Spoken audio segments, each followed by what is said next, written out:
Davis Ford in Fulton is built on customer service. It's been a founding pillar of Davis Ford since opening our doors in 1964. We are proud to announce winning the 2022 Ford President's Award for Customer Service. Davis Ford was the only dealer in Mississippi to achieve this award, marking a record-setting 20th time. Davis Ford would like to say thank you to our valued customers. We wouldn't be here without you and your commitment to us. Guaranty Bank, formerly known as First American National Bank, is a proud supporter of ICC athletics. Visit gbtonline.com. Guaranty Bank, we're more than a bank, we're a community. They say Diet Coke is a mom's drink. Well, you copied her jeans, her spin, her shoes, her scrunchie, and whether you realize it or not, her music. Now, copy her drink. Drink what your mama gave you.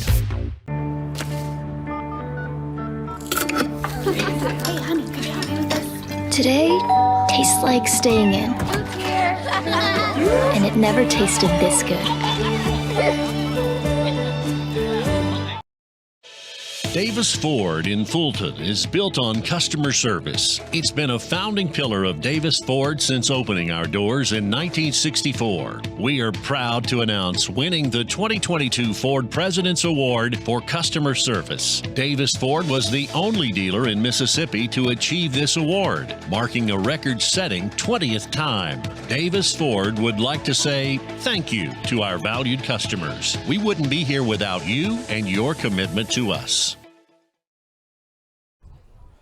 Good afternoon and Roll Tribe ICC fans, and welcome out to today's broadcast as we're set for game 1 of 2 between ICC and Kaskaskia College out of Illinois. Adam Gore, Michael Upton bringing you this action this afternoon. And Michael, well, this weather's going to be more in favor of our friends from up north than it is here. 60-something degrees yesterday. We're creeping into the 40s a little bit today, so big swing in temperature change. Indeed, they come into us from south part of Illinois. They're used to slightly colder weather than we are. In fact, they had some delays getting out, I believe, due to weather issues, and so that may play into their hands, possibly. We've got Raphael Henry out there shooting highlights of today's contest. You can see those on our YouTube channel. All you got to do is search Let's Go ICC there on YouTube. We'll take a look at the starting lineups in the exchange of innings as the coaches are meeting right now, going over the grounds rules here. Of course, we're playing in Tupelo, Michael, because right now our field is still under construction. The new grandstands, press box, tennis, and softball facility coming together, and hopefully to be done soon and have that grand opening. And if anybody's watching is in the Fulton area, I promise you it's worth driving by to check out, as it's going to be a great facility and a great addition to the college. Yes, I was down there yesterday afternoon to watch the tennis matches, Adam, and it's really coming along nicely. It's going to change the face of that part of our campus and be a fantastic facility to serve both the softball team and the 2 tennis teams as well. Absolutely, and that's, of course, going to open up some other opportunities for other rooms that, say, like the softball team right now currently dressing in the Davis Event Center, so they'll be closer to their facility. Same thing for tennis. They'll have their training areas down there as well, so it's going to be a great opportunity. Not only it's not just one purpose, it's going to serve multiple, fourfold purpose once it's all said and done there. So, Michael, this is going to be our first chance to see the Indians this season. They have a tough non-conference schedule, and that says a lot because the conference is already tough enough. They play the number 2 team in Division I, the number 3 team in Division I. Tomorrow they will play the number 16 team in Division II. So, they're going to be battle-tested by the time conference rolls around. Yeah, and not playing in your own home field always, they're going to be on the road basically until the facility, as we talked about, that construction gets finished. So they had to purposefully schedule a lot of away games, road games in the first part of the season. Thankfully, playing here in Tupelo today, just 30 minutes down the road from Fulton, helps. But, yeah, that adds to it as well, and we'll see if these Indians can come out of the first half of the season battle-tested and ready to hit that MACCC schedule. And we do want to thank our friends here at the Tupelo Parks and Rec for letting us come out and use the field for this weekend purpose as well, and done a great job for hosting this weekend, and hopefully we could be able to strengthen that relationship on in the future to maybe expand some of our other opportunities out here in Tupelo. Of course, we have a Tupelo campus not too far from here. Matter of fact, just around the bend, is it not? Just 5 minutes away. And, of course, Belden Center as well, just up the road from us here. We're moments away from that Guaranteed Bank opening pitch. Let's take one more timeout and come back with that here on the ICC Sports Network.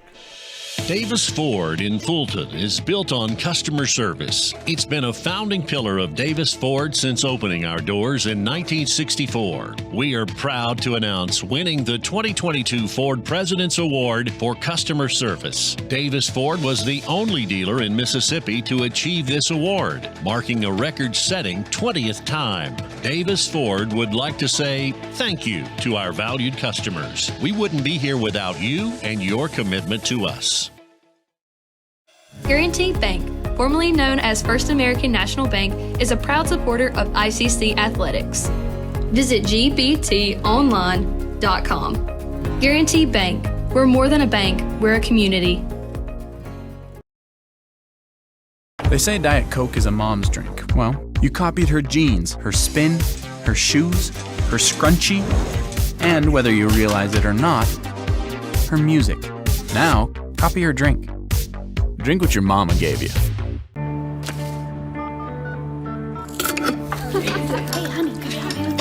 Today tastes like staying in.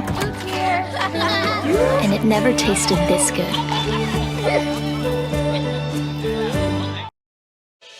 Davis Ford in Fulton is built on customer service. It's been a founding pillar of Davis Ford since opening our doors in 1964. We are proud to announce winning the 2022 Ford President's Award for customer service. Davis Ford was the only dealer in Mississippi to achieve this award, marking a record-setting 20th time. Davis Ford would like to say thank you to our valued customers. We wouldn't be here without you and your commitment to us.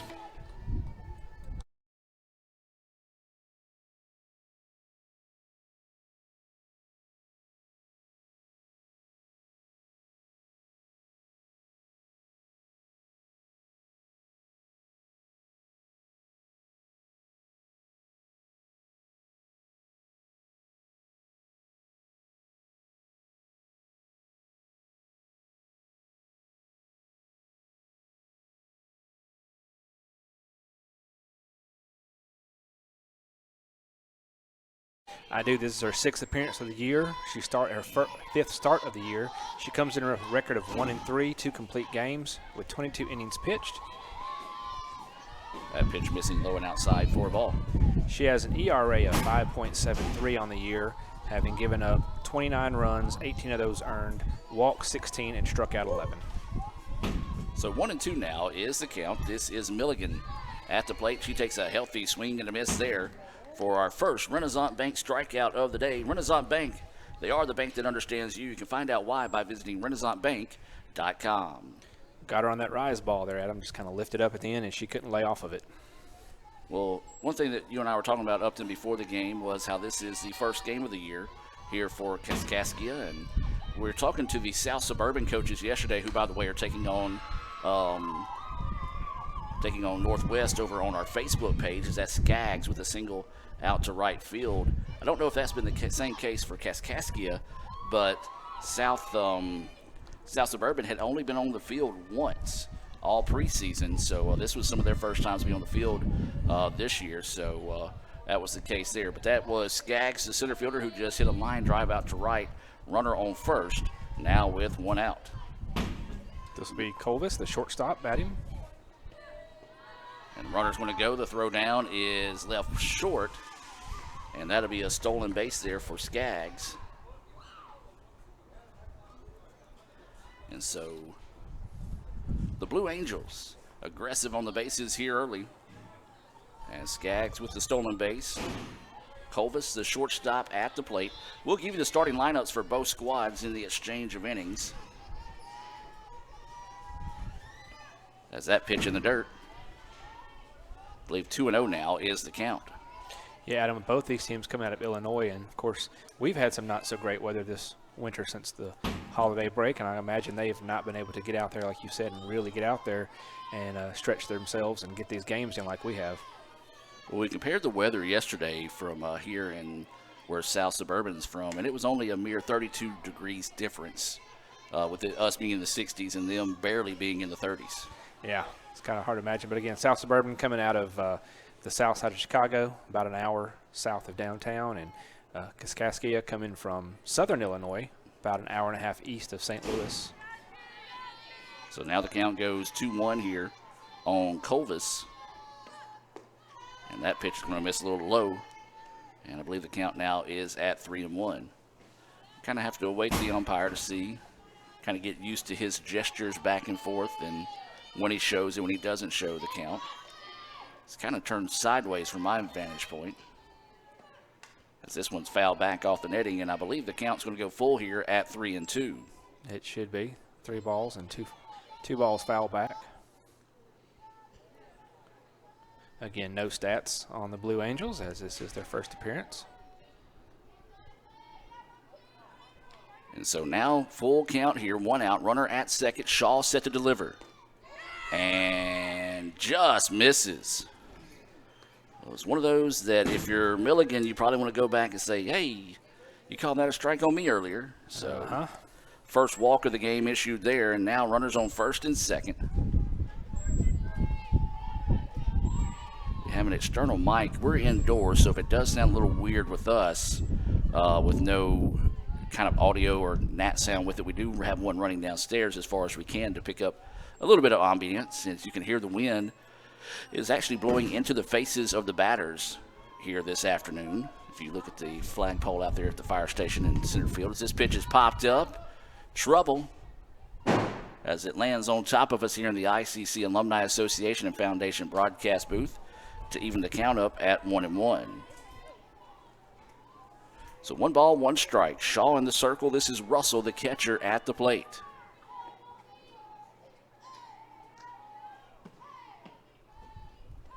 Shaw tries to go off speed, hops it across, and that'll be a ball. 2-1 now is the count.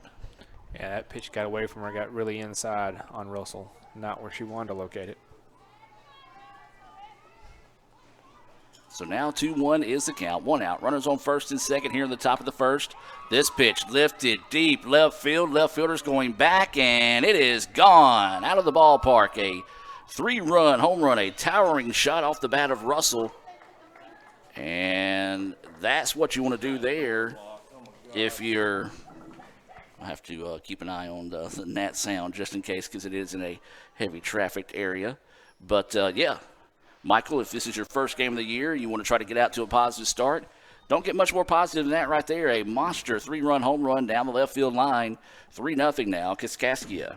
Indeed, that's the reason that they obviously put Russell in that cleanup spot. She obviously has some pop and power, and she got every bit of that into the wind, as we said, and dropped it over the left fielder out there. So 3-0, 1 out here in the inning. And this is going to bring Philpott to the plate. She's playing in right field today, batting in that 5th spot. Of course, Michael will give you the rundown of the starters in the exchange of innings, as that pitch is high and outside for a ball. Well, right now, if you're Shaw, you just settle back down, take a deep breath, and attack. As they're going to say, appeal to see if she wins. She did not. You just take a deep breath here and attack the batter in front of you. Don't worry about what happened on the last bat. Nice job there. Fastball tailing away from the batter for a strike. 1-1 now is the count. Indeed, she did pretty well with the earlier batters. Just Skaggs was able to get a piece of one, drop it to right field, and then lost Clovis on a very close pitch. A little off-speed pitch, and that one at the knees for a strike. 1-2 now is the count. It's like this umpire may like that low outside pitch. It's always the fun part of calling games. It usually takes you an inning or two to pick up where they're going to call their strikes, and that one just a little bit too low and outside. 2-2 now is the count. Now, we had a umpire yesterday during the Northeast and South Suburban game that if you got it near the plate, whether it be rolling or in the air, he was going to call that joker a strike. Swinging and a miss for strike 3, a Renaissance Bank strikeout, second of the inning, and a good answer after giving up the home run there by Shaw. Yeah, that'll help the confidence a lot. So now this will be the second baseman, Lentz, coming to the plate. Macy Lentz. She'll dig in with 2 outs. She's batting in that 6th spot. Swing and a miss. Nice job there, a little variation of speed. I won't call it all speed, but did take a little bit of momentum off of it. Yeah, it also had a little movement in there. Like there's kind of like a wave motion to it that kind of kept the batter off hand. So 0-1 is the count here to Lentz. And that one just falls off the table a bit too soon. 1-1 now is the count. Well, as we mentioned, we're in a closed room, and we have a live stream going for the South Suburban and Northwest game on our Facebook page, as there's a swing and a miss for strike two. So they're listening to us do play-by-play right now. So we apologize for our fans watching over on the Facebook page. We tried to find a way to mute the audio, and there just really wasn't a way to do it the way Facebook's set up. I think I figured out a way to cheat the system, but I would have to kill the stream in order to do so. And there's a strike three, back-to-back Renaissance Bank strikeouts, and that is exactly what Shaw needed there to get out of that inning with minimum damage done. 3-0 is your score as we're in the middle of the first. And Michael, let's go ahead and take a look at today's Tupelo Coca-Cola Bottling Works starting lineups. All right, we'll start with the Kaskaskia Blue Angels. Leading off was Katie Milligan, the left fielder. She was followed by Rancy Skaggs, the center fielder. Batting third was Ashlyn Colvis, the shortstop. Batting fourth in cleanup was the catcher, Amber Russell. The right fielder, Gracie Philpott, batted fifth. And that last out was the second baseman, Macy Lentz. Batting seventh will be the designated player, Maddie Probus. The pitcher for Kaskaskia today is Aspen Schmidt. And playing third base is Mackenzie Jackson. The flex player and playing first base is Macy Jett. Now, on the other side, for the ICC Indians, as we said, Julia Shaw was the pitcher in the first inning. Your batting order today for the Indians, leading off at shortstop is Hallie Turner. She'll be followed by the center fielder, Sammy Day Jones. Batting third and playing first base is going to be Jesse Smith. Batting fourth in the catcher spot is Tyree, Riley Tyree, yes. Riley, drawing a blank on her first name. Shaw, the pitcher, will bat fifth. Avery Wolf, the third baseman, will bat seventh. The right fielder, Emma Rose Thompson, will bat in the eighth spot. The left fielder, Jenna Whitfield, will bat eighth. And batting in the ninth spot will be your second baseman, Camden Cooper. And that is your Tupelo Coca-Cola Bottling Works starting lineups. Coach Ernest and Coach Hawk hope they got that same winning combination put together. ICC and Coke, now that's the winning combination. So it is going to be Turner to start us off here. Turner playing shortstop. Also a pitcher by trade. She'll be heading up to Goldie Binkham in Delaware. I had to look that one up. Wasn't sure where they were located. As that pitch missing inside for a ball. They have one of the, I think they're the Golden Knights. If you get a chance, go look up their mascot. Whoever came up with that design did an awesome job. This pitch popped up back and out of play. 1-1 now is the count. Turner comes in today batting 200, 25 at bats. She has 5 hits, 5 runs, 3 doubles, an RBI, 2 walks, and 4 strikeouts. She also has a stolen base so far. So 1-1 now is the count. And this is going to be a shot. Is it going to get down? Center fielder gets a glove on it but can't catch it. And that's going to go for a double after the diving effort out there in center field. Heck of an effort out there by Skaggs. Just couldn't quite get to it. She dove, had it on the snow cone type catch, and it just rolled out as she fell to the ground. Yeah, good piece of hitting by Turner to get it out in that gap. And as you said, center fielder made a heck of an effort. But good start for the Indians to get the leadoff batter in running in scoring position right off the bat. And now this is going to bring Sammy Day Jones to the plate. I believe she fouled that one off. She did. Trying to update Twitter. She fouls that one off to the left side. Makes the count 0-1.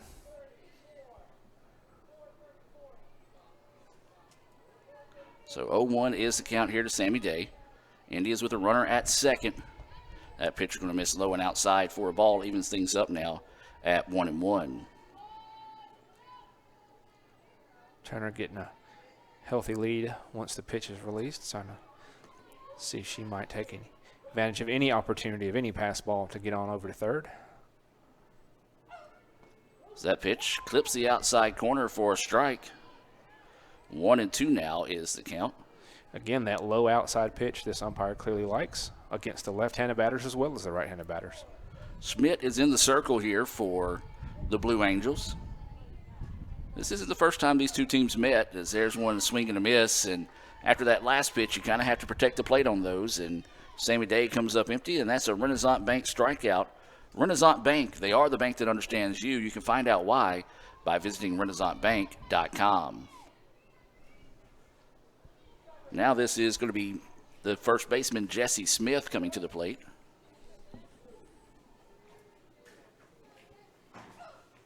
That pitch missing low for a ball.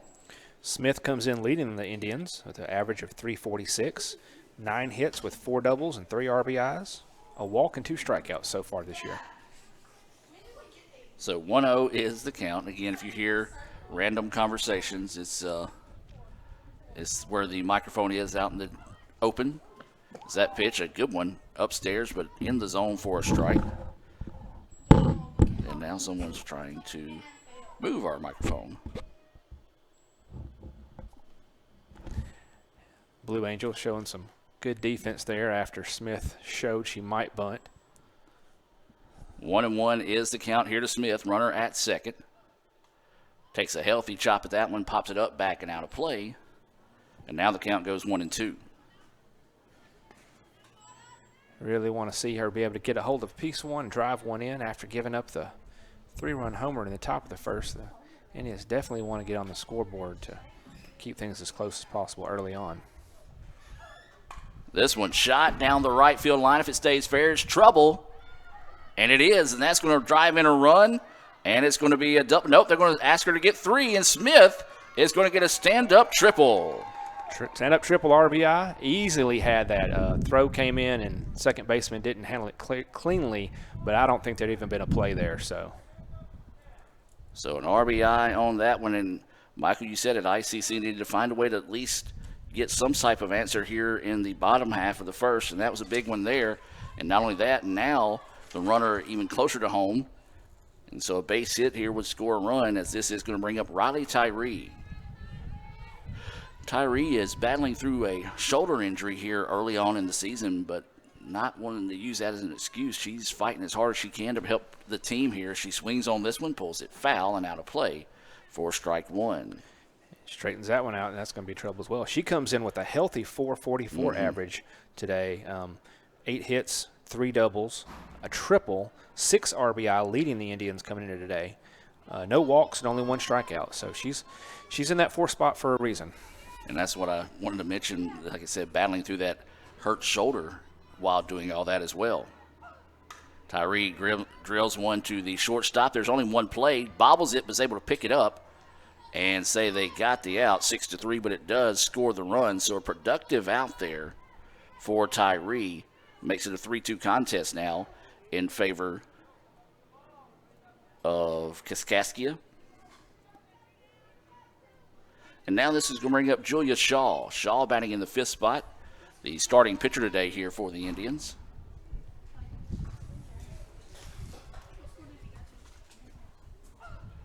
This is that first pitch, high and outside for a ball. She's been batting as much as she's been pitching with 18 at-bats. Comes in with a .278 average for today, 5 hits, a double, and a home run. She hit that home run out at Northeast against Wabash Valley. As that pitch in there for a strike. Looked to be a little up, but apparently he doesn't like the strike zone left to right, but he does like it north to south. Or I should say east to west versus north to south, though. That's all right. 1-1 now is the count. 3-2 is the score. And that pitch missing outside for a ball. 2-1 now is the count here to Shaw.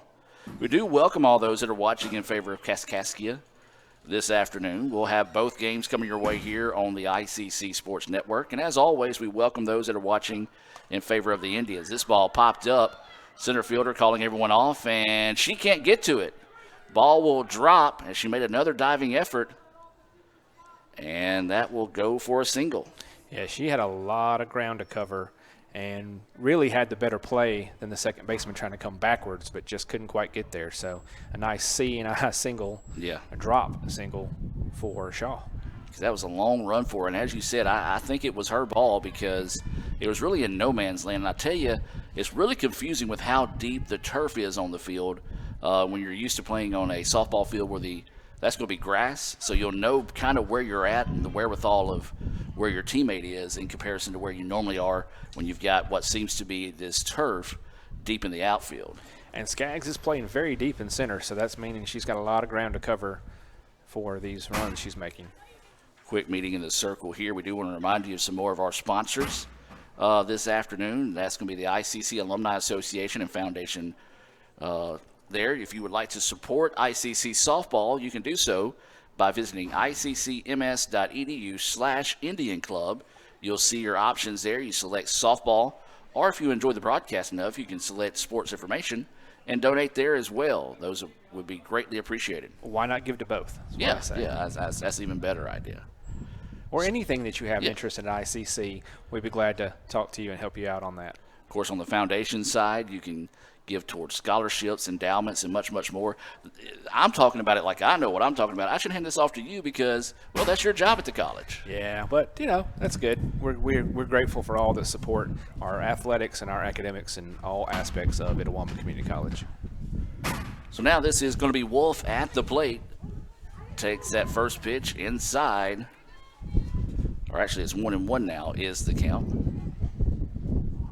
Yeah, she threw a ball before they had the meeting. And that one finds the zone. So whatever the coach said, he may want to make a note of it. As a great job by Schmidt to come back and just nail 2 quick strikes to make it a 1-2 count. Yeah, Wolf's going to have to protect the plate here. Try to keep this inning alive for the Indians. Swinging and a miss for strike 3. And again, had to go get that one after the previous call. And a nice job there finding her second Renaissance Bank strikeout of the game. We've played one. Kaskaskia leads it 3-2. We'll take a timeout here, a few words from our sponsors, and be back with more right after this on the ICC Sports Network. Another great Saturday of college football. You're always pushing yourself. There's no time to rest. You keep moving forward. The only thing better than your last accomplishment is your next. What's next? What's next? What's next? So, Allie, what's next? I guess we'll see. Find a bank that's as excited about your future as you are. A bank that asks, What's next? Renaissance Bank. Understanding you. That's home. That's just like the Ravens. That's just like Pahokee, Florida. That's my second home. I got my degree from there, my first degree, college degree. It's part of my heart, it's part of my soul, it's part of my spirit. And, it's everything. Itawamba Community College, baby, it's everything. It shaped me up to being a great man because it was part of the journey of me becoming the young man I am today. And it's home, man. That's it. Like, I could go there and lay my head down without no problems. Itawamba Community College, the best start here. And welcome back now as we shift to the top of the second inning. It'll be the 7, 8, 9 batters due up here for the Blue Angels. It'll be Probus, Smith, and Jackson scheduled up. Jet is the flex player today. She's over at first base for Kaskaskia as that pitch high and outside for a ball. Well, a chilly afternoon, wind picking up. Now it's kind of blowing from center field to the third base dugout versus into the batter's face. So anything hit to the left side of the park can travel today. We've already seen that as that pitch is in there for a strike. Not that Russell's home run needed any help. That was going off the bat. You were just like, yeah, that one's gone. So 1-1 now is the count here to the DP.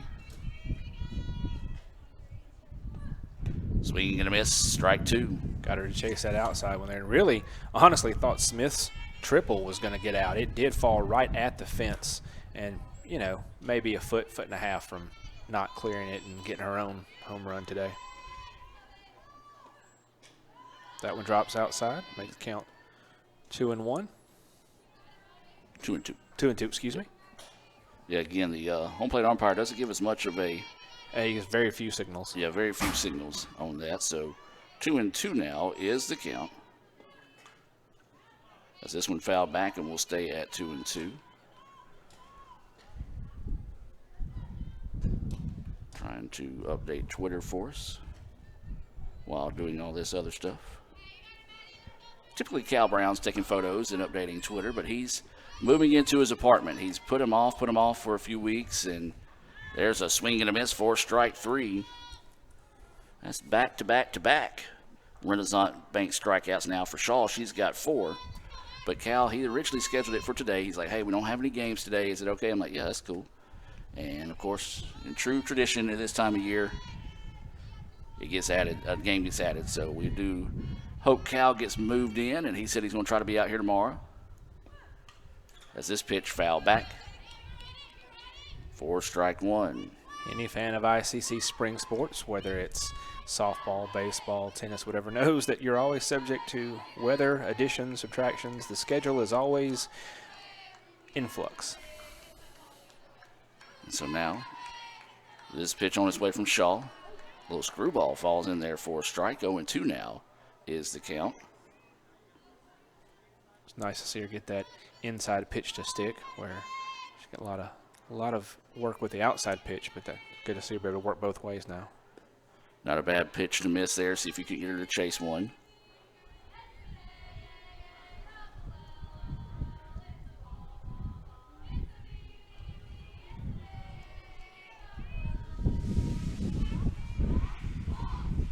Shaw's pitch swung on and missed for strike 3. Shaw is starting to get dialed in now.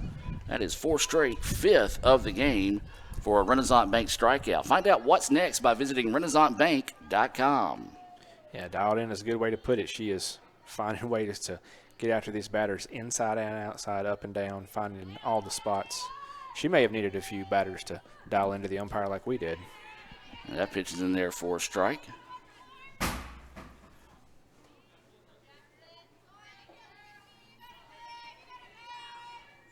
This is Mackenzie Jackson, the third baseman. That one missing for a ball.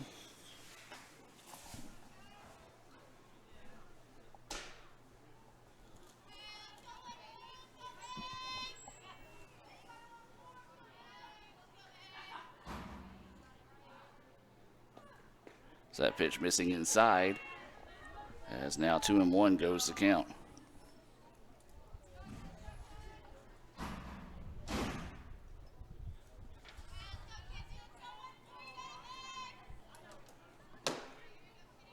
So 2 balls, 1 strike. Swinging and a miss for strike. Nope, strike 2. Thought that was strike 3. Getting a little bit ahead of myself there. A little wishful thinking. Maybe I saw into the future. Yeah. Premonition. So 2-2 now is the count. There's a shot ripped. Nope, I didn't see into the future. That was a good job waiting on back for that pitch. And Jackson smashed that one right up the middle, back out to the center fielder. Third hit of the day for the Blue Angels. And now we flip to the top of the lineup. Milligan coming back to the plate. She struck out in her first appearance in the top of the first, leading off for the Blue Angels.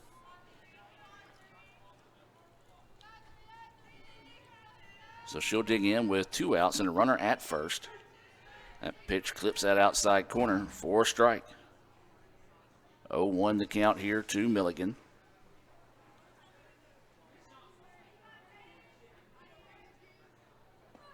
That one skips across in the dirt. Nice job there by Tyree to block that one up to keep the runner at first base. 1-1 now is the count.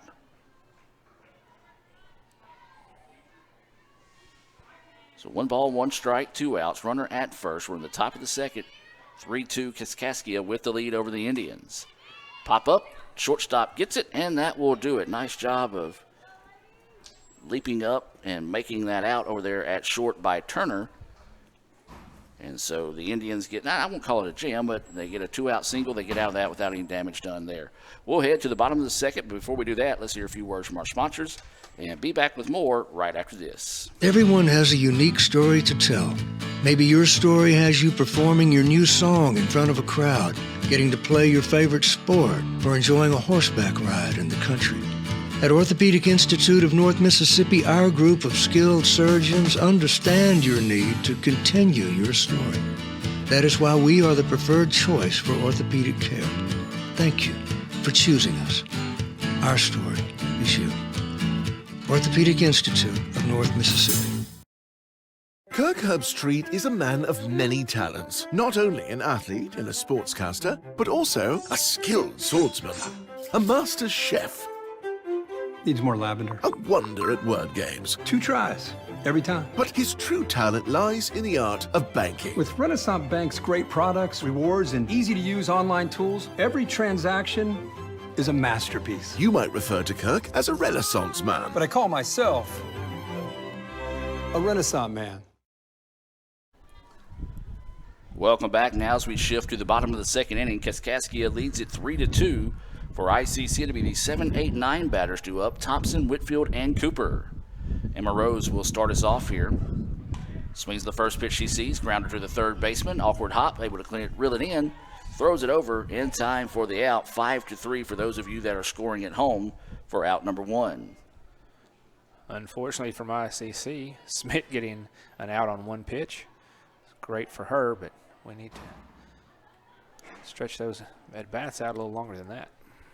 This is going to be Whitfield coming to the plate now. She's playing out in left field, batting in that 8 spot here for the Indians.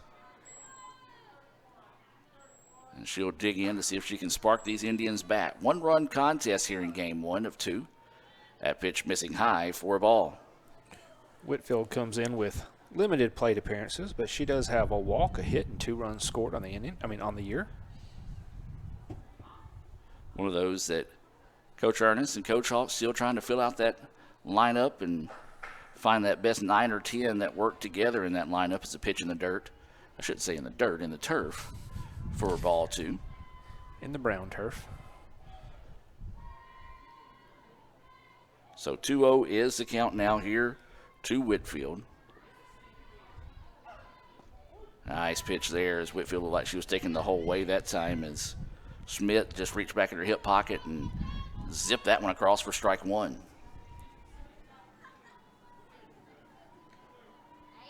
So the 2-1 pitch coming up here, swung on and missed. 2-2 now is the count. Got her on that off speed there. Got her out ahead of it. So 2 balls, 2 strikes, 1 out. Nobody on here for the Indians. Bottom of the second. Game is scheduled for 7 innings here in game 1. That pitch going high for a ball. Now the count goes full. Fans still making their way out to the ballpark. Yeah, pretty decent crowd considering the weather conditions and some of the distance some of our visitors have had to travel to get here today. Really good crowd next door for our friends from Northwest.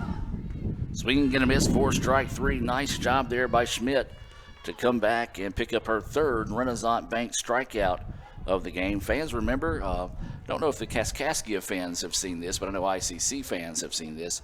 Those SEC shorts that you see throughout football season. Well, you can catch up on those on RenaissanceNation.com. That's RenaissanceNation.com. And now the number 9 batter is going to be Cooper coming to the plate.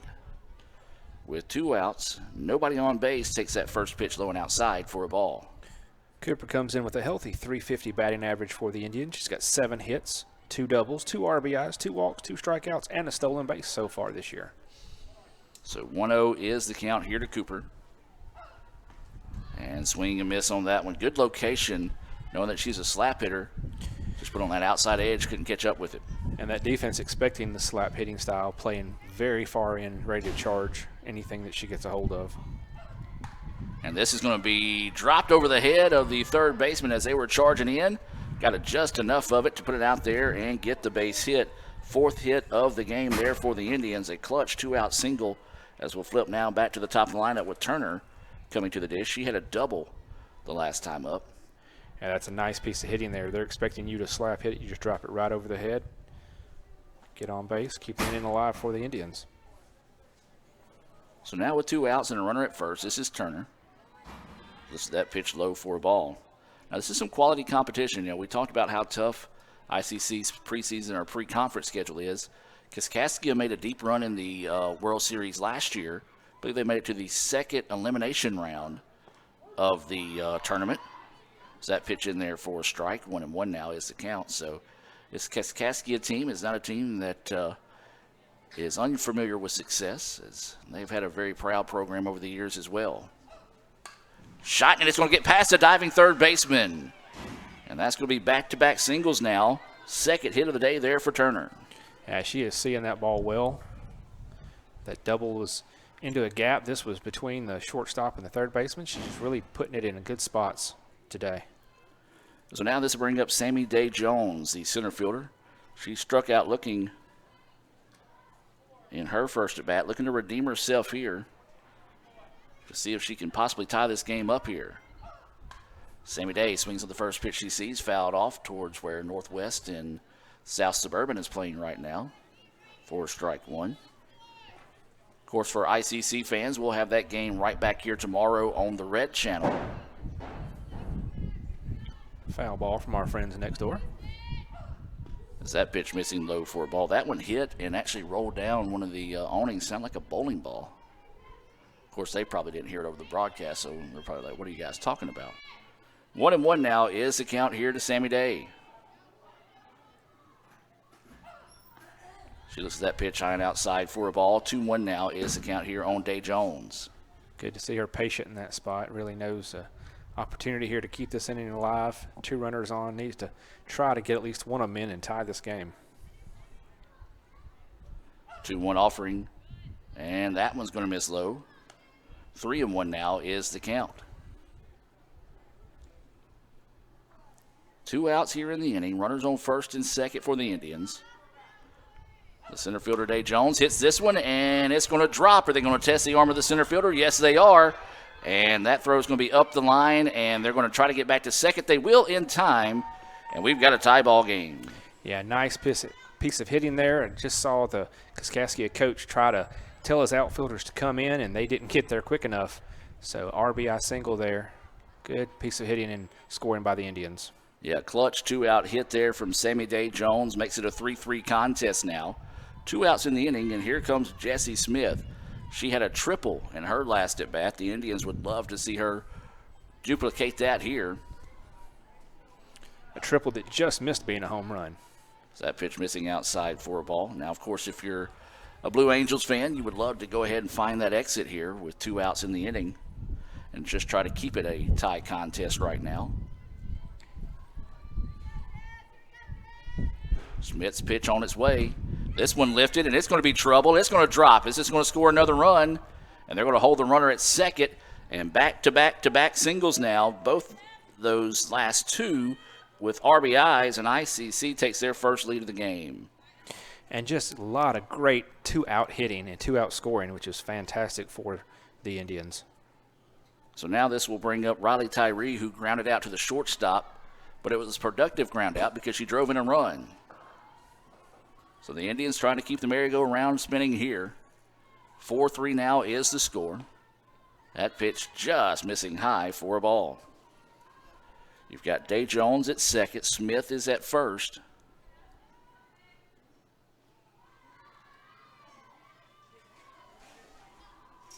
Smith getting ready to pitch. This one hit to the third baseman. Throw across the way is in time for the out. 5-3 to end the inning.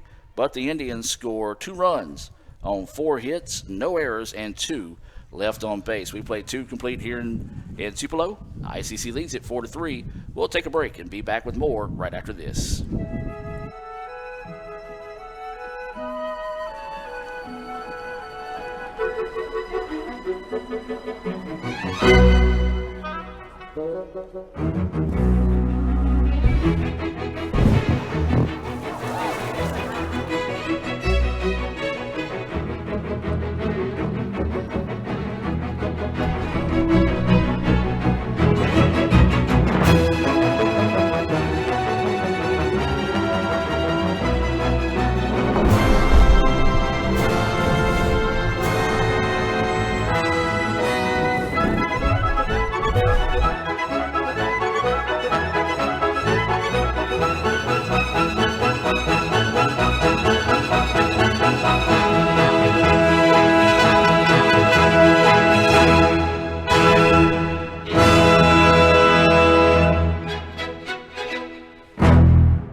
And welcome back now as we move to the top of the third inning. ICC rallies to take a 4-3 lead after back-to-back RBI singles by Day Jones and Smith that scored Cooper and Turner there in the second inning. 4-3 is the score. Michael, we've got a pretty good one brewing here early. We do indeed. Indians showing some resilience and battling through 2-out situation to get 4 people on base and 2 of them score. It'll be the 2, 3, 4 batters due up here for the Blue Angels. Skaggs, Colvis, and Russell. Swinging on the first pitch, it's going to get out of play. That'll be strike 1. And we've seen Shaw continue to get sharper as the day has drawn on. Sitting there with 5 Renaissance strikeouts right now. She's scattered 3 hits, one of those being a 3-run home run. That was a big-time shot off the bat of Russell in the first inning. But has done a really good job of settling down since then. Off-speed pitch, low roller. Third baseman's going to have to hurry. Throw across the way is not in time. Very close play, but umpire calls are safe there. So that will be second hit of the game there for Skaggs, as that's going to be a leadoff single. Skaggs is the only out-of-state player for Kaskaskia. Comes from Kentucky, where all the rest of their team is from Illinois. So, and that's probably close in proximity from wherever. I'm guessing so. That pitch is going to miss outside. 1-0 is the count. This is Colvis, the shortstop at the plate. She drew a walk and scored a run in the first inning. Got a runner at first with no outs. That pitch gets away. Runner is going to head to second without a throw as Tyree kind of dropped the ball in the exchange that time. So that's going to be the second stolen base of the game for Skaggs. Quickly becoming the clubhouse leader. Yep. That's going to be the thing today. Everything that we talk about stat-wise is going to be their first game of the year, so kind of easy to tell who leads them in steals. As this pitch is popped up, trouble. First baseman's going to go over and makes the play. Smartly looks back to make sure the runner wasn't going to try to advance to third. Yeah, good play there by Smith to get over and get that one along the fence and keep that runner at second. Yeah, a lot of times you see you'll make that play, they kind of lazy getting back in, but Smith quickly flipped around, made sure the runner went back to second and didn't advance in that situation. That brings the dangerous Russell to the plate. Yeah, here comes trouble. Russell absolutely annihilated a 3-run home run to left field in her last at-bat. Tried to do the same with that first swing. 0-1 now is the count. That was a moonshot type home run. One of those, it got up in the air, and you're like, okay, if the wind don't mess with this, it's out of the ballpark for sure, and it was. There's a hard hit ball. Third baseman finds it. Wolf over in time for the out. Runner will advance to third. So 5-3 on the putout of Russell. And now there's 2 away in the inning. And this will bring Philpott to the plate. She struck out. Second strikeout of the day for Shaw. She's got 5 total. Indians a little bit of a jam here. That ball gets away, but not far enough for the runner to advance. Tell you what, it's going to have to hit and run down the backstop today because the backstop's not very deep. And the turf kind of, have been out here for this field for other games. Turf is not a fast roller on the backside. So Philpott, an RBI opportunity here, could tie the game with a base hit. That pitch in the dirt as well. Throw back down is not in time, and it gets away. And that's going to be an error there on the Indians, and that's been one thing that's haunted ICC early on this season has been errors. E2 on the play, and we're tied at 4. Yeah, you always got to be careful that catcher to third throw because you run the risk of letting that run score if you're not perfectly clean. And so we'll try to see if the umpire will show us the count here. I do think it's 2-0, though. He has not been showing the count all day. He's not. We get the strike signs and the out sign. That's all we're getting. That pitch going to miss outside. I've got it 3-0 right now. That's what I had, 2 inside pitches. And then that one, so.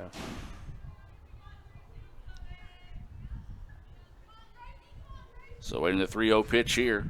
Right down the middle, fouled back.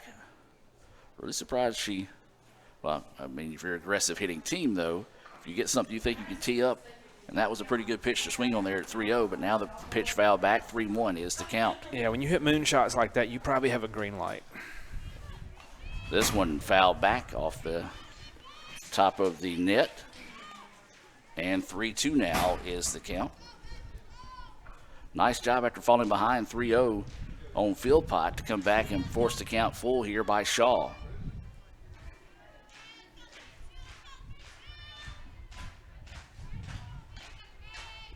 So the pitch on its way. Little slow roller to the shortstop. Turner will scoop it up, throw it across the way, and a great job battling back to get that third out to end the inning. But we've got a tie one here after 3. As it's 4-4, we'll take a break and come back with the bottom part of the inning right after this. Your knee is a complex joint with many components, making it vulnerable to a variety of injuries. Some of the most common knee injuries include fractures, dislocations, sprains, and ligament tears. Many knee injuries can successfully be treated with simple measures such as bracing, rehabilitation, and exercise. The other injuries may require surgery to correct. At our injury clinic, we commonly see meniscal tears that occur during sports. Tears in the meniscus can occur when twisting, cutting, pivoting, or being tackled. Meniscal tears may also occur as a result of arthritis or aging. Just an awkward twist when getting up from a chair may be enough to cause a tear if the meniscus has weakened with age. The most common symptoms of meniscus tears are pain, stiffness, swelling, catching or locking of your knee, the sensation of your knee giving way, and if you are not able to move your knee through its full range of motion. The RICE protocol is effective for most sports-related injuries. RICE stands for Rest, Ice, Compression, and Elevation. Remember that at the Orthopedic Institute of North Mississippi, our story is you. And welcome back now as we head to the bottom of the third inning for ICC. I've got the 5, 6, 7 batters due up: Shaw, Wolf, and Thompson. That pitch going to miss low for a ball. Shaw singled back in the first inning, but was left on base. I believe this is still Schmidt inside the circle here for the Blue Angels.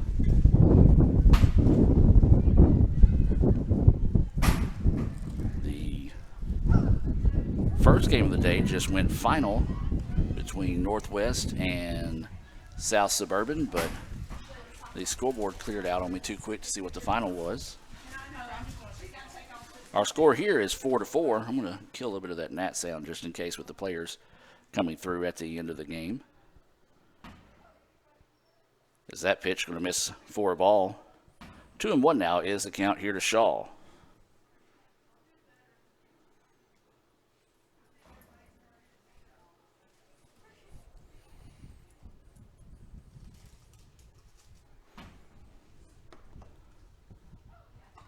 As that ball, is it going to be fair or foul? They're going to say foul. Good call. Looked like it was a foul ball from our point of view as well. Yeah, heck of a turning on inside ball there by Shaw to really get a hold of a piece of that one. Coach Ernest stepping out of the way wisely as well. We hear that wind continue to pick up here at the ballpark. It's been blowing pretty steady over the last couple innings. 4-4 is your score. 2-2 is the count here to Shaw. Schmidt getting set to deliver the pitch. This one hit, hammered to the gap. Is it going to travel far enough? Yes, it is. That's going to be a solo home run off the bat of Shaw, her second hit of the day. And, Michael, I think that might be her second home run of the season. I believe so, yes. She had a previous, let's see, Shaw. Yep, second of the season. Now leads the team with 2.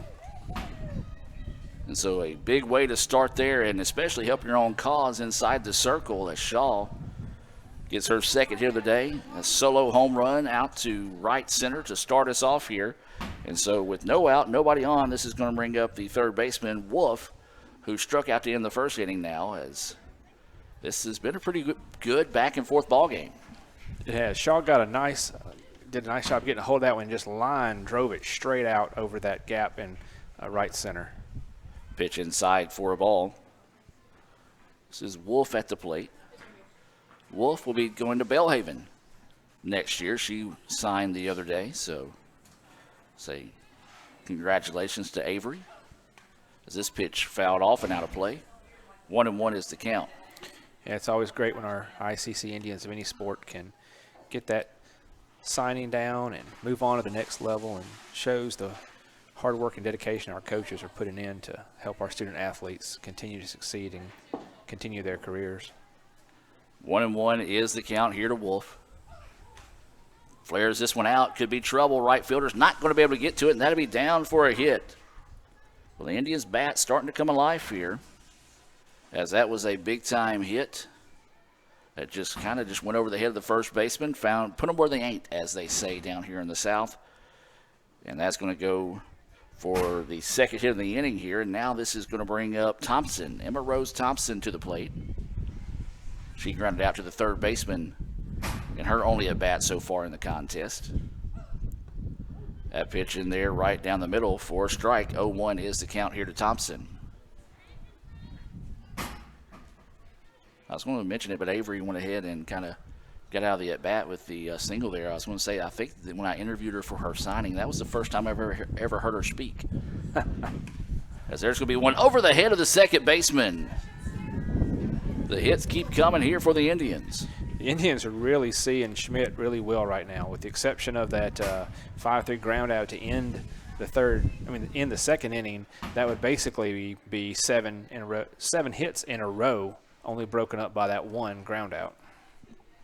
This is going to bring Whitfield to the plate. She struck out in the second inning, but has an opportunity here. As we said earlier, not a lot of plate appearances, but a good opportunity here with 2 on and no out to help her cause. Shows bunt, pitches in the dirt. Nobody really covering second. And so that'll be ball 1. Indians have 10 hits in the contest so far.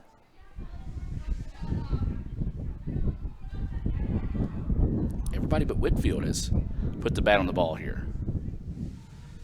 It looks like Coach Ernest kind of wants to talk something over here with her, make sure everybody's getting the right signal on the same page at the same time. Again, we do welcome those that are watching in favor of Kaskaskia. This is their first game of the year. Glad they were able to make it down safely, and I know they're scheduled to go to Northwest tomorrow to take on the Rangers, who are actually in action here today against South Suburban. This pitch popped up right side. Right fielder's going to give chase, and it's going to be, can't get to it, foul ball. 1-1 now is the count.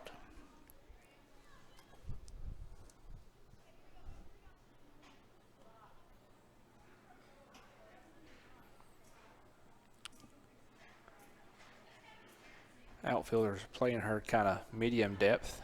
Right fielder shaded a little bit. So there's a big gap in right center if she could get something over the second baseman's head. So Whitfield will dig in with a 1-1 count. Shows bunt this time. Lays it down and it goes foul. So swinging away on the previous one, now comes up and tries to sneak a bunt down to advance some runners in that situation. But now the count goes 1-2, so you feel like the bunt's going to be off in this situation. Yeah, you got to keep that safe. Can't risk anything there. And that pitch finds the corner for a strike. Great pitch there by Schmidt to come back and get the Renaissance Bank strikeout. Second time today that Whitfield has struck out, but that was a big one there, Michael, to stop a little bit of that bleeding. Indeed, that's what Schmidt was looking for. 5-4 is the score after a solo home run by Shaw to start the inning. Runners at first and second here for the Indians with 1 out. And this is going to be Cooper, who singled and scored a run in her last at bat. She shows bunt, pulls back, and takes it for a strike. Well, the Indians showing they're wanting to play some small ball. They just can't get those bunts down. Yeah, execution becomes key in these situations where you want to move those runners over and get those runs in. So 0-1 is the count here to Cooper. That pitch outside. Not a bad spot to miss to see if she's going to stay with the bunt. 1-1 now is the count. If you're watching in the Tupelo area, admission is free, so you can come out and enjoy a day of softball. This is game 1 of 2. Of course, Northwest and South Suburban will be playing game 2 shortly to the field to our left. Didn't see the final score on that one, so we'll try to chase that one down. As 2-1 now is the count here to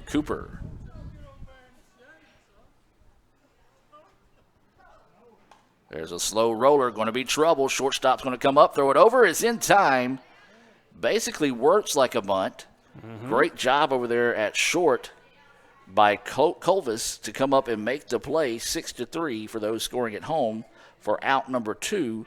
And now we flip it back to the top of the lineup once again here for the Indians with Hallie Turner, and she is 2 for 2 on the day with a double, a single, and a pair of runs scored. Indeed. Cooper did a good job. She got the runners over, and with Turner having a hot bat, give her a chance here. That pitch is just low for a ball. 1-0 is the count here to the shortstop, Turner. 5-4 is your score. We're in the bottom of the third inning.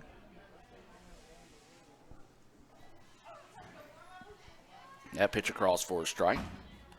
Evens things up now at 1-1.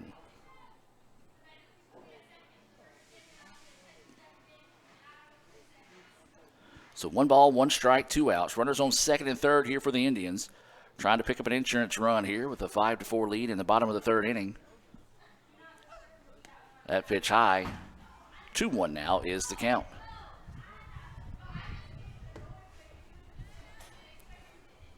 And it was a 5-3 winner for Northwest in the first game of the day against South Suburban. There's a shot to the left side. Shortstop's going to get it. Throw across the way is going to be in time for the out. Nice job settling down after leading off the inning with a home run. They were able to get out of the inning with minimum damage done. 5-4 is the score. We're going to go to the top of the fourth. Come back with that. Due up will be the 6, 7, 8 batters here for Kaskaskia, and we'll take a break and be back with more right after this. High school seniors, listen up. Your journey at Itawamba Community College begins now. Registration for ICC's orientation sessions is now open. This free, required, and incredibly beneficial event is a must. Discover the ins and outs of campus life, create your class schedule for the fall. Spots are filling up fast, so don't miss out. Register for one of our spring or summer sessions at www.iccms.edu/orientation. Davis Ford in Fulton is built on customer service. It's been a founding pillar of Davis Ford since opening our doors in 1964. We are proud to announce winning the 2022 Ford President's Award for Customer Service. Davis Ford was the only dealer in Mississippi to achieve this award, marking a record-setting 20th time. Davis Ford would like to say thank you to our valued customers. We wouldn't be here without you and your commitment to us.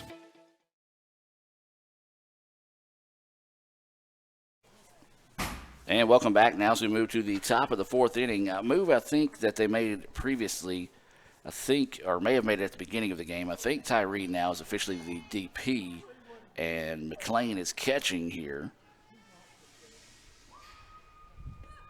As there's a swing and a miss, as this is Lentz at the plate. Lentz, Probus, and Smith scheduled up. Lentz struck out looking, bottom of the first inning.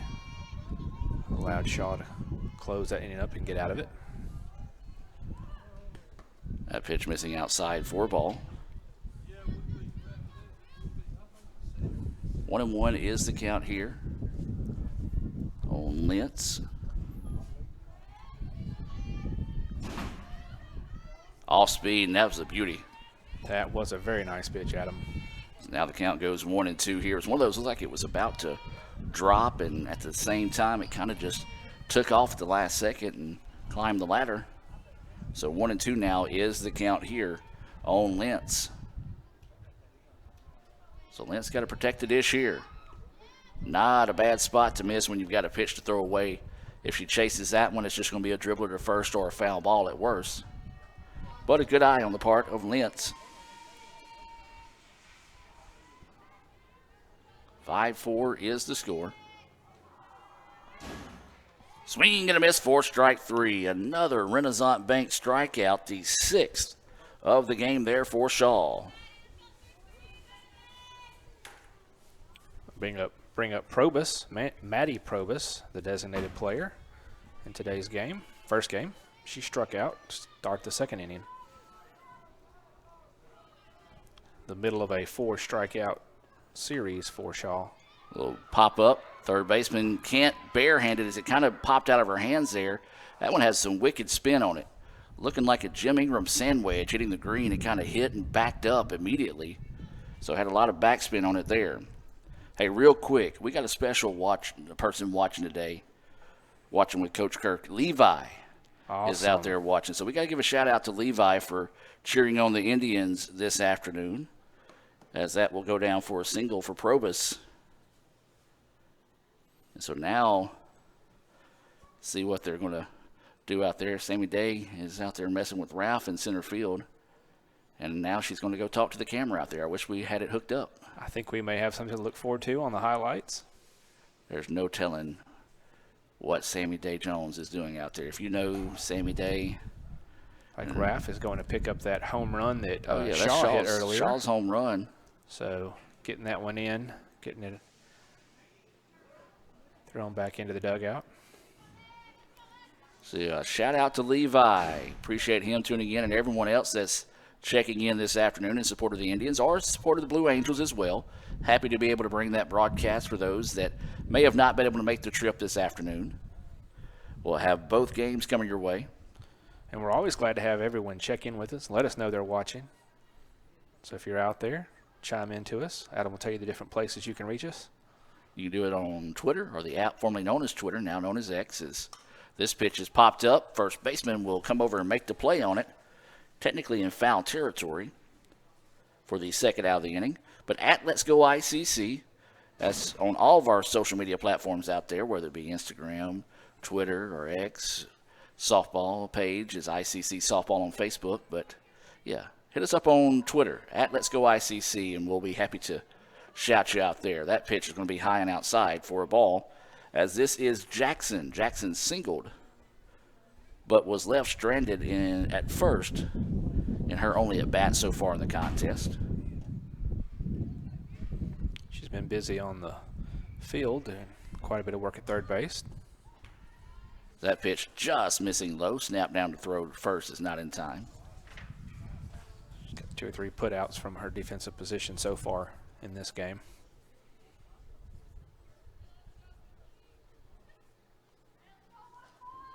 So 2-0 is the count.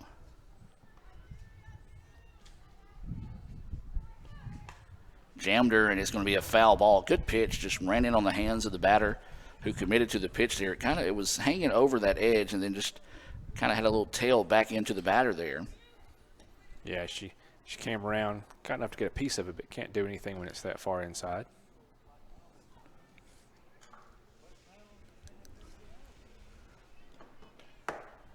So 2-1 now is the count.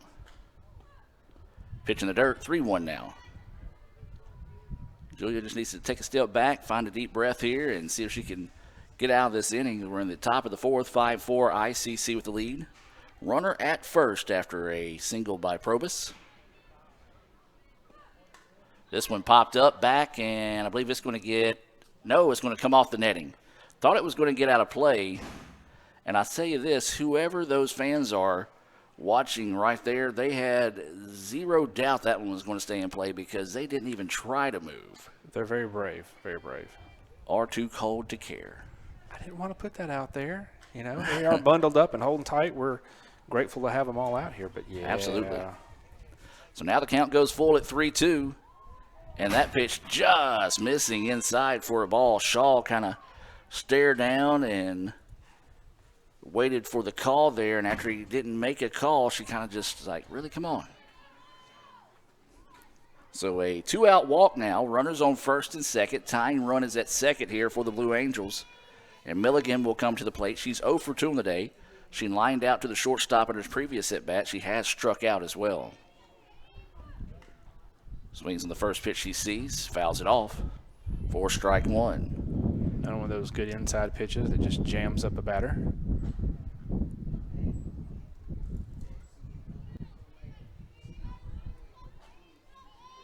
So 0-1 is the count. About getting ready to get game 2 started over there between Northwest and South Suburban. That pitch runs inside for a ball. 1-1 is the count. Throw down to second in and out of the glove of the second baseman, but luckily bounced off the player for Kaskaskia to stay in play. We saw them, they were able to score and run earlier on that. Whenever a throw got away on the throw to third, that pitch in the dirt. Nice job there by McLean blocking that one up. 2-1 now is the count. We just got a text from Coach Kurt saying now Levi is charging $5 for an autograph now that he's been shouted out here on the broadcast. So there's a shot up the middle, and they're going to test the arm of Day Jones. Nope, they're going to hold her, and probably was a good idea. Very good idea. As that is the first hit of the day for Milligan. And now bases are loaded here with 2 outs and an opportunity for Kaskaskia to do what ICC done in the previous inning, get that merry-go-round spinning here. And unfortunately for the Indians, this brings Skaggs to the plate. Ooh. She is 2 for 2 with singles and 2 runs scored. Also, as well as 2 stolen bases in there as well. So very dangerous player to have up at the bat. So the Indians looking for the exit here. Bases loaded for the Blue Angels. That pitch missing low and outside for a ball. Just want to see if Shaw can force her to put something in play on the ground, get that force out at any base or home plate. So 1-0 is the count here to the center fielder Skaggs. Grounder, first baseman can't find it. That'll get through. 1 run will score. They're going to ask the second to score. Ball bobbled. Now they're going to ask the third one to score. And the throw, it's his second. And that was a big-time hit there. Call that a single advance on the error that allowed one of the runs scored. 2 runs scored on the single by Skaggs. That is her 3rd hit of the day. And then that 3rd run came off on the error when it was bobbled out there in right field. And so a big-time answer there. As 7-5 now is the score with that bases clearing play. This pitch popped up off the netting. Into the crowd. They, again, not moving. That time it caught them. So 7-5 now is the score. A clutch hit there by Skaggs. One of those that just took an unfortunate hop over the glove of the first baseman and then kind of got bobbled around out there in right field. And the coach was swinging his arm. I was afraid he was going to swing it out of socket. He was swinging them around so quickly. Sammy Day Jones on the run and will make the play out there in center field to end the inning. But the Blue Angels strike back with 4, let's see, is that right? 4 runs. No, 3 runs on 3 hits and 1 error and 1 left on base. We'll take a break, come back to the bottom half of the 4th right after this here on the ICC Sports Network. Kirk Herbstreit is a man of many talents. Not only an athlete and a sportscaster, but also a skilled swordsman, a master chef. Needs more lavender. A wonder at word games. 2 tries, every time. But his true talent lies in the art of banking. With Renaissance Bank's great products, rewards, and easy-to-use online tools, every transaction is a masterpiece. You might refer to Kirk as a Renaissance man. But I call myself a Renaissance man. This is a place to create your future. And when you get here, you realize you're not alone. You meet new people and make connections. It's not always about knowing exactly where you're going. Sometimes it's about finding your own way. It's working together to build something bigger than ourselves. It's hard work, but lots of fun. We come for the quality education, but we leave with an unparalleled experience. Itawamba Community College. The best start here.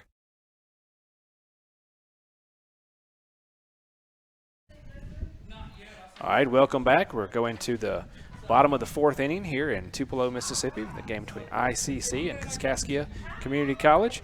Bringing in a new pitcher here for Kaskaskia. That is number 32, Gracie Philpott. She has been playing in this game as the right fielder, so she will get her warm-up pitches. And we will try to get you the number on the new right fielder. She's wearing a sweatshirt, hoodie, so it looks like possibly she's number 7, Danielle Sarche, coming in to play right field now for the Blue Angels.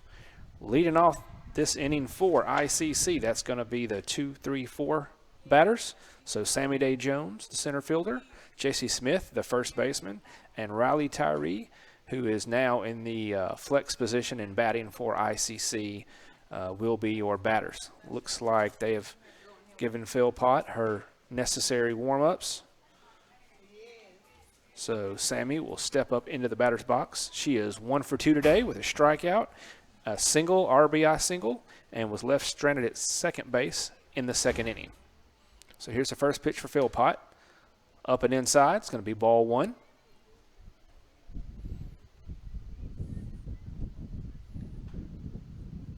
Again, this being the first game of the year. No stats for Phil Pott as that was her first pitch of the year.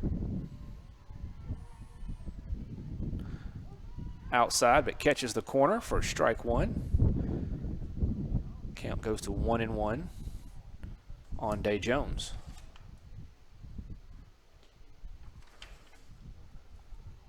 Phil Pott working a little bit slower. That one far outside and in the dirt. Runs the count to 2-1.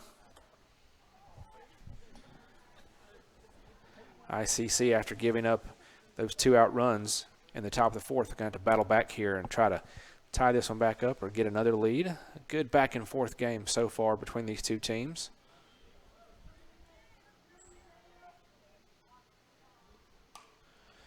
Sammy Day gets a piece of that one, drives it right back to the pitcher who turns, throws it to first for the first out of the inning. 1-3 if you're scoring at home. That brings to the plate Jesse Smith, the first baseman for the Indians, number 24. Has a good day at the plate so far. 2 for 2, a home run, and 4 RBI. This RBI single and a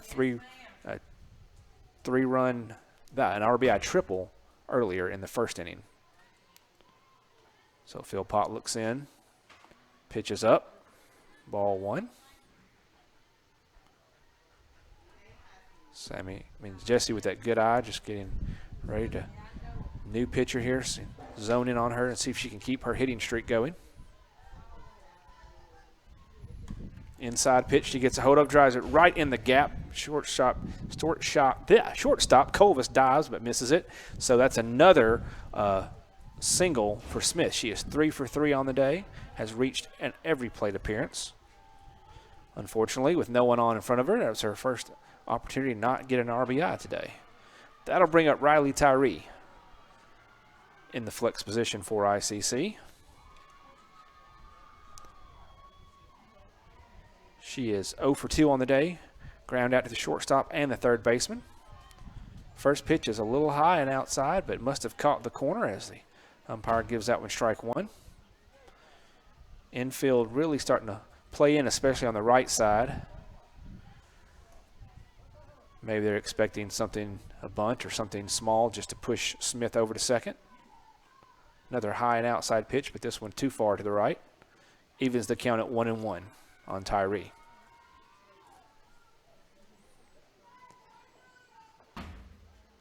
Phil Pott taking a moment to tie her right shoe. Winds drop down a little bit looking at the flag, but now as I say that, picks up a little. Inside pitch to Tyree. She gets a little piece of it and fouls it off into the left corner. Brings that count to 1-1. 1-2. 1 ball and 2 strikes against Tyree. Got time for the runner at first, Smith, to tie her shoe. So the umpire holds play. And everybody's ready to go now. Phil Pott looking into the dugout for her signal.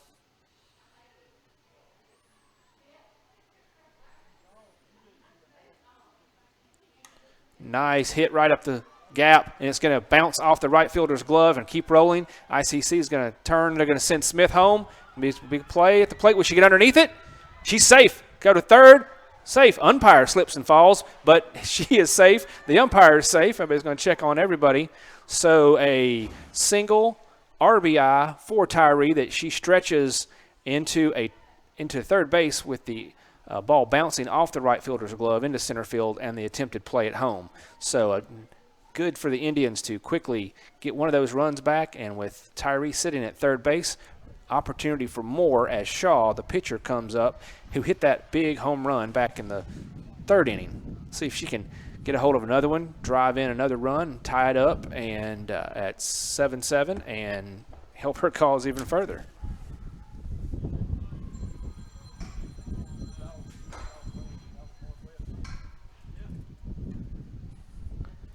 Philpott's pitch hits the outside corner. Strike one on Shaw.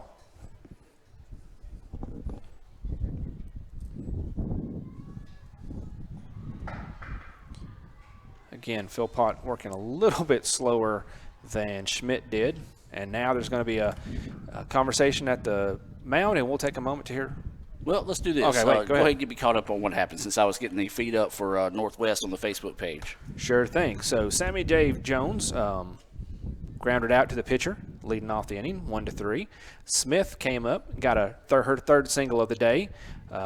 Tyree came up, got a single deep into center field that scored Smith, and she was able to stretch it on the ball bouncing around in the throw home and end up on third. So we are one out in the bottom of the fourth with a runner on third base.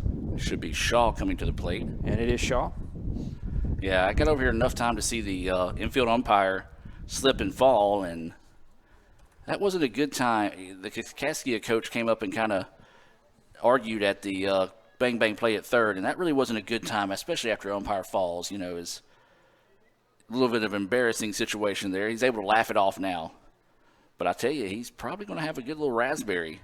Yeah, it's never fun to fall like that when your feet come completely onto you and you hit the tailbone, because it just kind of jars you.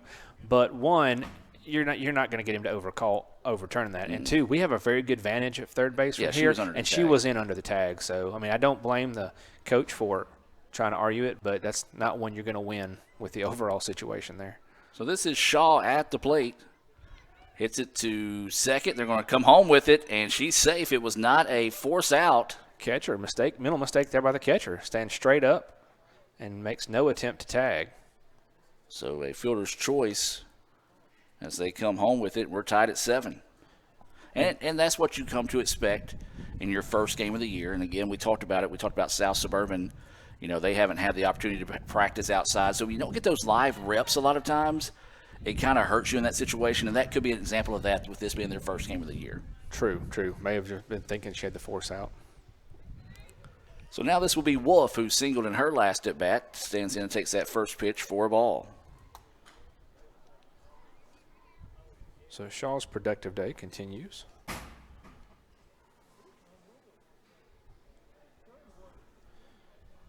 Wolf looking like she's going to attempt a bunt to move her over to second.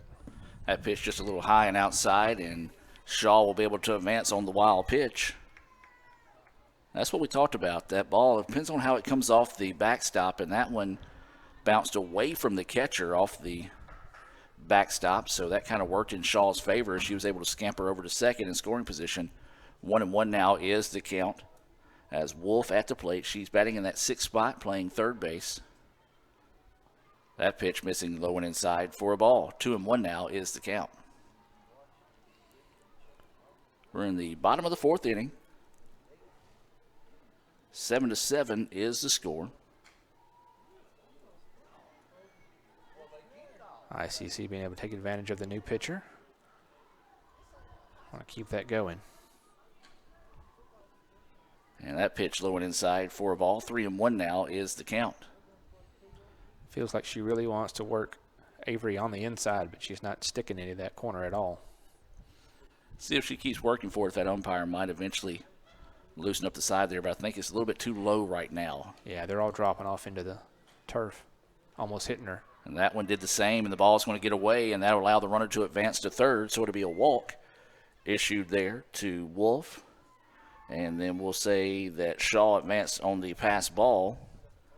And so a big-time opportunity here, and looks like we may be having another pitching change coming up here for Kaskaskia as Coach calls time. Let's take the time with him. Let's hear from Guaranty Bank and some more of our sponsors here on the ICC Sports Network. Guaranty Bank, formerly known as First American National Bank, is a proud supporter of ICC athletics. Visit gbtonline.com. Guarantee Bank. We're more than a bank, we're a community. Everyone has a unique story to tell. Maybe your story has you performing your new song in front of a crowd, getting to play your favorite sport, or enjoying a horseback ride in the country. At Orthopedic Institute of North Mississippi, our group of skilled surgeons understand your need to continue your story. That is why we are the preferred choice for orthopedic care. Thank you for choosing us. Our story is you. Orthopedic Institute of North Mississippi. Playing on tour takes years of dedication, hours of practice, focused precision, and nerves of steel. That's how you become great at the game, but not how you should bank. That's why Allie Ewing chose Renaissance Bank. Their easy-to-use app makes banking a breeze, no matter where she is. Renaissance Bank, understanding you.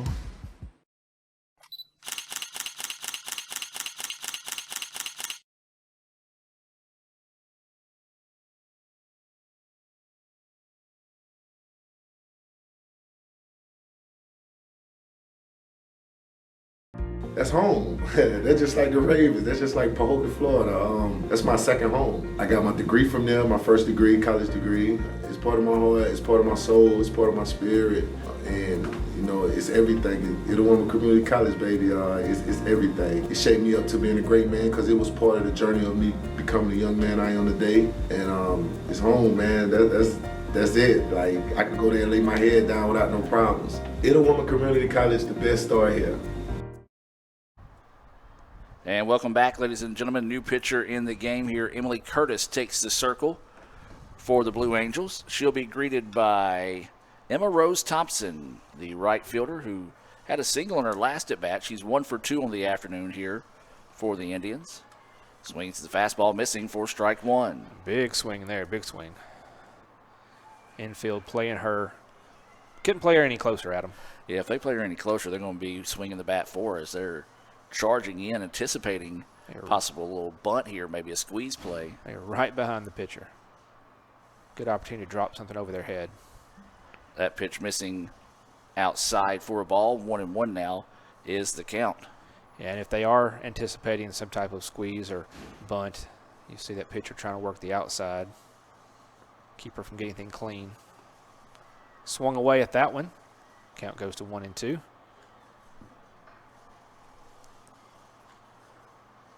So 1 ball and 2 strikes is the situation. Infield, despite there being 2 strikes, still playing back. Still playing in. 1 out here in the inning. So that pitch missing high and outside. Not a bad spot to miss when you got a pitch to throw away, especially a batter you've seen swing aggressively on the previous 2 strike swings. See if you couldn't get her to chase one that time. If she does, it's just a pop-up. But instead, a good eye on the part of Emma Rose now. They ties the count up at 2-2. Rose pops this one up right side. Right fielder's going to give chase and will make the catch, and that will allow the runner to tag from third and score the run. So a very productive foul out because it was as deep into the right corner as possible. So actually it benefited ICC that she caught that. Not only that, that also helps her batting average because that turns into a sacrifice fly. So that sacrifice fly being brought to you by the ICC Baptist Student Union, reminding you of the ultimate sacrifice paid for our sins. That's the ICC BSU. They meet Monday nights at 7:07. Go by and visit them there. If you're a Kaskaskia student that's looking for something to do on a Monday night, come on down. Is that pitch high for a ball? Runner also advanced from second to third on that sacrifice fly. As Shaw scored the run. That pitch right now Broadway for a strike. 1-1 now is the count here. This is Whitfield at the plate. She's been a strikeout victim twice so far in this game. Looking to redeem herself here with a runner in scoring position.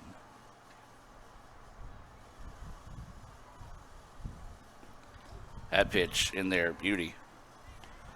That pitch had a lot of velocity and kind of just looked like it kind of just turned over and rolled back into the strike zone. 1-2 now is the count. That pitch low.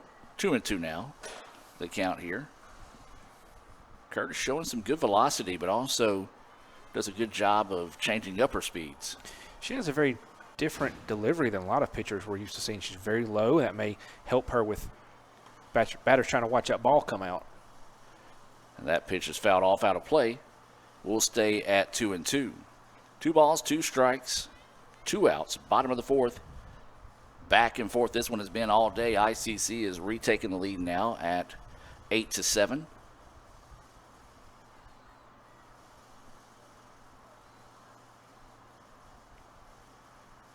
This one's going to be fouled off, and, well, Cooper must have said something that made Whitfield upset.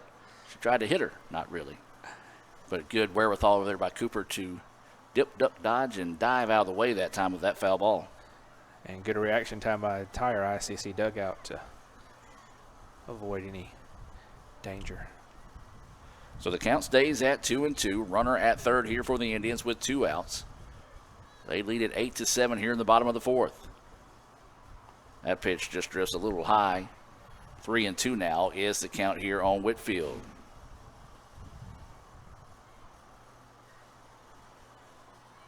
Curtis is looking for the exit here. Try to get out of this inning with minimum damage done. 3 runs have scored here for the Indians. This is going to be over the head of the infield, and it's going to drop for a base hit for Whitfield. Good to see that for her. Like I said, limited at bats coming in today, trying to work her way into this lineup. The freshman from Russellville, Alabama, finally gets her first hit of the day and gets an RBI. And that closes the book there on the previous pitcher, which was Philpott. And Upton, that gives every ICC batter a hit that has been in the lineup today. You know, Coach Ernest and Coach Hawkins are going to love to see that. So now this is going to be Cooper at the plate. This is that first pitch missing low for a ball. I believe that's Cooper. It is Cooper, the freshman from Albany, Louisiana. 1-0 is the count. This pitch fouled off and out of play. 1-1 now is the count. I tell you what, I like Cooper's luck. She was feeling a little homesick, wanted to go home for an extended weekend. So she went back to Louisiana. Well, guess what happened on that extended weekend? What happened, Adam? This ice storm come through. So she didn't get stuck up here from her family. She got to spend some extra time with her family while we were up here with the ice storm. So kind of glad that happened in that sense for her to be able to spend a little bit extra time with her family. Yeah, can't beat that. Of course, you're talking about her being from Louisiana. Got to think 6+ hours, depending on what part of Louisiana she's from. Hopefully her family's tuned in if they haven't been able to make up the trip here. If they have, we appreciate you all tuning in here. Swing and a miss for strike 2. She is 1 for 2 on the day with a single and a run. She also grounded out to the shortstop in the 3rd inning. 9-7 is the score here in the bottom of the 4th in favor of ICC. There's a shot, and it's going to get through. Nice job there. Great effort by the part of the shortstop to try to make a diving snag at that one, but a little seeing eye single that got through there for the Indians, and now we flip it back to the top of the lineup. Yeah, you got to credit Colvis. She has worked hard out there, made a lot of putouts, but ICC's had a lot of balls right past her, right through gaps, and she has given everything she can. Maybe the tallest player on the Blue Angels team. She's making diving efforts, and ICC just getting them where they want them, put them. That was the 14th hit of the game unofficially here for the Indians. As we're back to the top of the lineup here in Hallie Turner. Well, if you happen to tune in to the Northeast and South Suburban game that we were able to stream for our friends up there at Northeast yesterday, you got to listen to Hallie sing during the ball game. She didn't realize there was a live mic down next to her when she was downstairs yesterday. Pretty good singing voice. Maybe we can get her up here in the booth on. We have to. I said we have to think about maybe the national anthem, or we've got Indians Got Talent coming up. She definitely needs to enter that. So 9-7 is the score. I've got 2-0 as the count. That pitch drifts high, 3-0 now. Runners on first and second here for the Indians. Big answer here for the Indians so far in the inning after a 3-spot put on the board in the top half. ICC has answered with that in the bottom half. And that pitch in there for a strike. 3-1 now is the count. Another big thing is they have worked the Blue Angels into their third pitcher of the day, while Shaw is still working for the Indians. So that's going to be a benefit throughout the rest of this afternoon and game 2. So the 3-1 pitch coming, that one taking the whole way the whole time. Great job there by Curtis to battle back and force the count to go full here with 2 outs. Indians have done well today with 2 outs in the inning. Been able to manufacture some runs.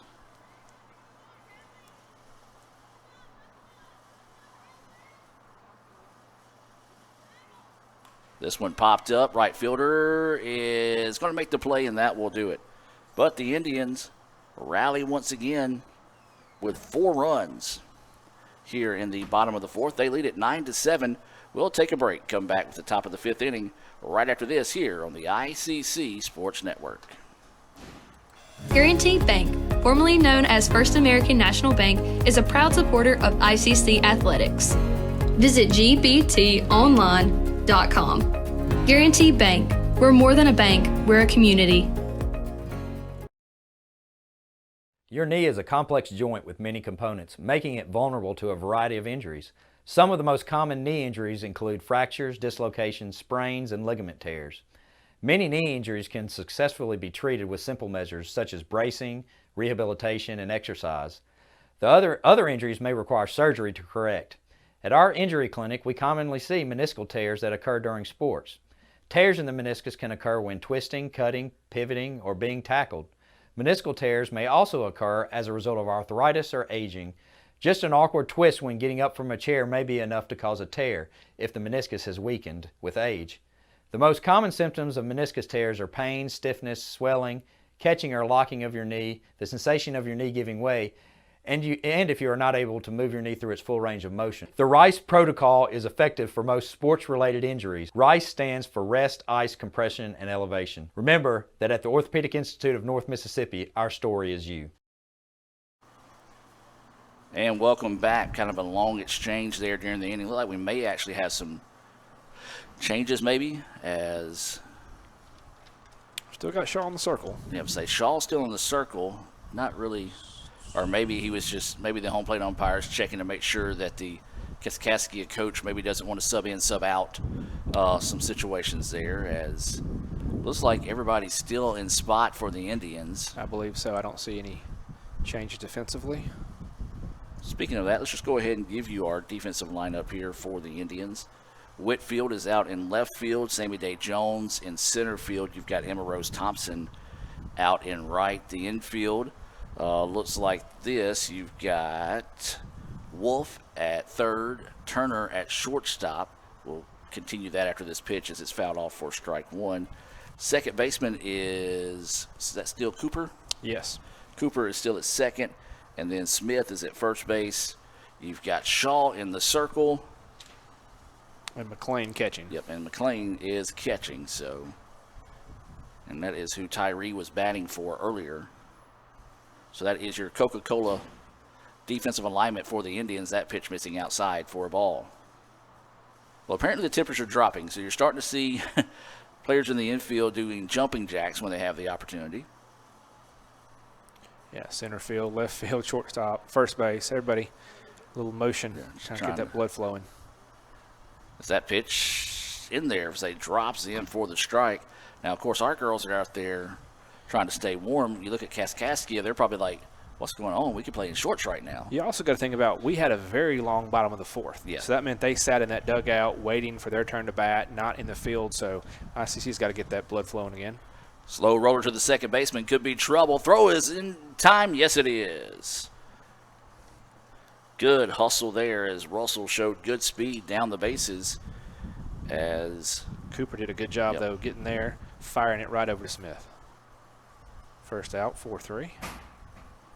You got Mr. Jim Ingram checking in. The man, the myth, the legend. I'll give you 2 guesses on what he said, and you won't. The first 2 guesses don't count. Oh, I'm pretty sure he said doing a good job. Oh, look. Yep. Doing a good job, guys. Oh, excuse me. Yes. Excuse me. Mr. Jim is a good fella, always out there supporting anybody and everybody and showing us a little bit of love here on the broadcast. Appreciate Jim checking in as that pitch missing outside for a ball. I believe 2-0 now is the count here, as this is Philpott is still in. Yep. I guess she is now in a flex position, maybe. Possibly. Because she went from right field to pitcher and then was relieved as pitcher. Is that pitch in there for a strike? It's weird how they do the substitution rules in softball a lot of times. In and out. And you got the DPs, the OPs, the EPs, the LPs. Wait, no, that's a record. Speaking of Mr. Ingram, he was going to make an effort to get out here today, and then this morning said there were some conflicts that arose. I think those conflicts may be called cold and wind, but he had some conflicts that kept him from joining us out here in the field today. You know what I call that? Really smart. Yes. 2-2 now is the count here on Philpott.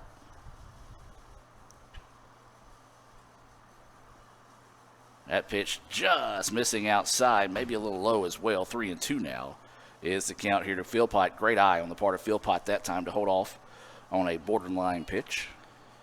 She is 0 for 2 on the day with a strikeout and a ground out to the shortstop. Shaw delivers, and there's strike 3. Looking at that one the entire way. Good pitch by Shaw. I've got that as her 7th Renaissance Bank strikeout of the afternoon. 2nd out of the inning. And this should be Lentz coming to the plate. Actually looks like a new batter coming in here. Looks to be number 44. And that is Degler. Denara? Denara? Degler. Dayanara. We apologize if we're saying that wrong. Yeah, we do not have a pronunciation guide from our friends the Blue Angels, so we're doing our best. Which reminds me, I need to do a pronunciation guide for our future opponents as well. Thank you for saying that. I'll make a note of that over here.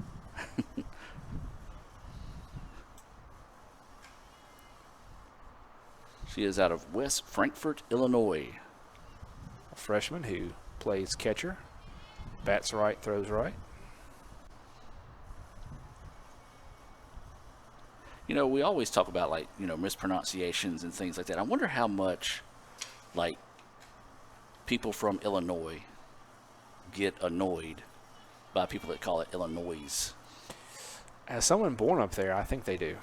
I forget. That's right. You're from that part of the world as well. For a very short time, yes. That pitch missing low for a ball. If there's any friends of ours from the Blue Angels listening today, they obviously know I don't have their accent. Yes. 1-0 is the count here. There's 2 outs in the inning. Nobody on base here for Kaskaskia. Is that pitch in there for a strike? I almost thought he wasn't going to call that one. He's got that slow time to show us, but I thought that was a really good pitch by Shaw on that inside corner. So 1-1 now is the count here to Degler. Took a little bit of something off that one ahead of that pitch. 1-2 now is the count. We're in the top of the 5th inning. ICC leading at 9-7 here over Kaskaskia. Not the first time these two teams met. They played in Tiger Fest last year. And I also actually up at Northeast. Oh, that Tiger Fest. Yep. This pitch is popped up. Smith coming in and will make the play for the out. Jesse has been solid over there at first this afternoon defensively. We'll kind of keep it here and just kind of talk amongst ourselves in the exchange of innings. But yeah, you know, I also want to say we may have played them when we played in the World Series down in Clinton as well. So we do welcome those that are watching here as we're in the bottom of the 5th inning. And Michael, you said you originally from Illinois. What part? I was born very far north, almost into Wisconsin, north of Chicago, in a little town called Waukegan. Okay. So some of the folks tomorrow from South Suburbia who are out of the Chicago area, they may be a little more familiar with that town. Of course, and it's weird to say that if you're trying to visualize where Kaskaskia is, you basically know where St. Louis is, draw a straight line across, and there it is. Yeah. So I think we might have also played Kaskaskia in volleyball this season as well. Of course, that was many moons ago, and I can't even remember what I did yesterday sometimes. But we do appreciate them tuning in. We do want to wish them the best of luck throughout this season. I know it's tough on the teams up north to be able to get out and play as much as they do, as we do have a new batter coming up here for ICC, as this is going to be number 8, Lakin Nichols, coming in to bat, the pride of Moorville, if you will. I see a lot of Moorville hats and beanies out there in the crowd today. They're here to represent and watch her. She takes that first pitch in there for a strike. This is only her second at bat of the year. She does have 2 runs and a stolen base, so has been productive in the opportunities she's been given so far. And she's quite the character, too. If you're ever around her, you won't forget her. 0-1 is the count. There's going to be a dribbler to the third baseman, and they caught it in foul territory. Boy, that was a big-time break there, as I think she caught it before the ball actually hit in foul territory, but not getting much of an argument out of the Kaskaskia coach there. Yeah, and he was right in front of him. Really, and that's kind of Coach Ernest is talking that she fielded in foul territory, but I don't know that it bounced in foul territory before she fielded. Either way it goes, that goes for a strike. 0-2 is the count. Infield playing Nichols in quite a bit. She has shown slap hitting a couple of times.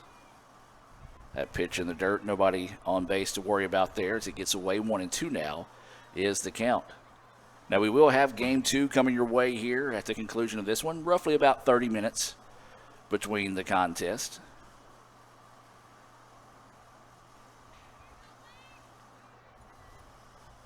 This is still Curtis in the circle here for the Blue Angels, as the infield creeping in a little bit more here with a 1-2 count. That pitch high, 2-2 now is the count. And looking at all the other numbers defensively for the Blue Angels, do not see Philpott out there, so they must have transitioned her to the flex spot as we were surmising in the top of this 5th inning. So 2 balls, 2 strikes, no out as Nichols lead us off here in the bottom of the 5th.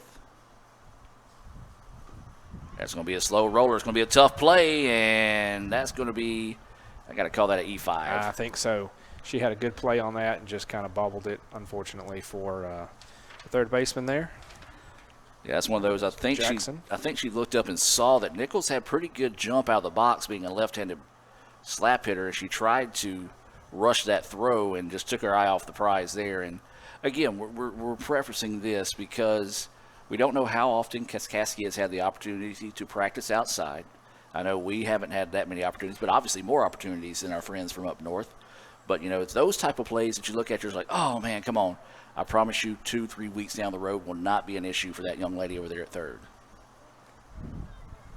So now this is going to be Smith, who is swinging a hot bat today. She's 3 for 3 with a pair of singles and a triple. Swings and misses at that one, and that's going to be a stolen base for Lakin as she dives in safely at second.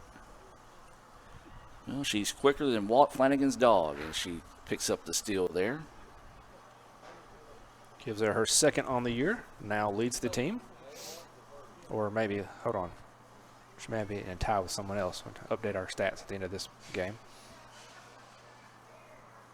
Smith flares this one to the second baseman, hops in front of him. Good job of kind of keeping that one there, as that was an awkward bounce in front of her, as she was able to get that one 4-3 on the putout. Runner does advance to third, so it kind of works like a bunt in that situation.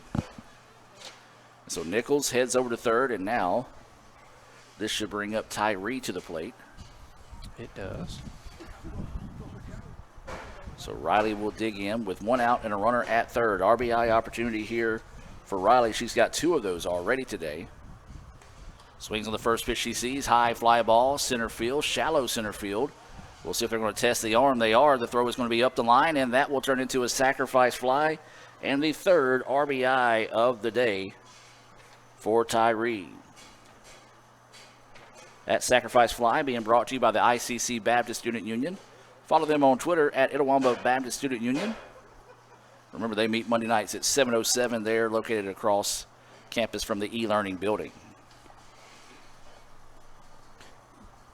Increases ICC's lead to 3. Now 10-7 in the bottom of the 5th. 2 outs. That first pitch in there for a strike to Shaw. Shaw's had a good day. She reached on a fielder's choice that drove in and run her last time up. And she had a home run, a solo home run, and she's also singled. That pitch missing outside for a ball. Of course, I call it a fielder's choice. I mean, they made the choice to come home with it and did not record an out. Yeah, I think that's the right call there. Without a runner at third, they would have thrown her out at first easy, so I believe fielder's choice is correct. Check swing, and they're going to say she did not go. If I'm Kaskaskia, I appeal that down to first. Indians might have got away with one there. 2-1 now is the count.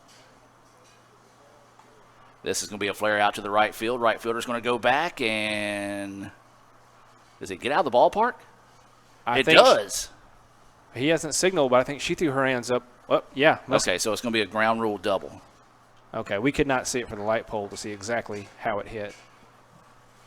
But she threw her hands up like you would for a ground rule double or interference kind of a play. So I'm not touching it. So yeah, apparently it hit just in front of the net, and it is a temporary net, so it scooted underneath it. Well, here's the thing now, Upton. She's a triple away from the cycle. We got an opportunity. So now this will be Wolf coming to the plate. She's 1 for 2 on the day with a walk, a run scored, a single. She's also struck out.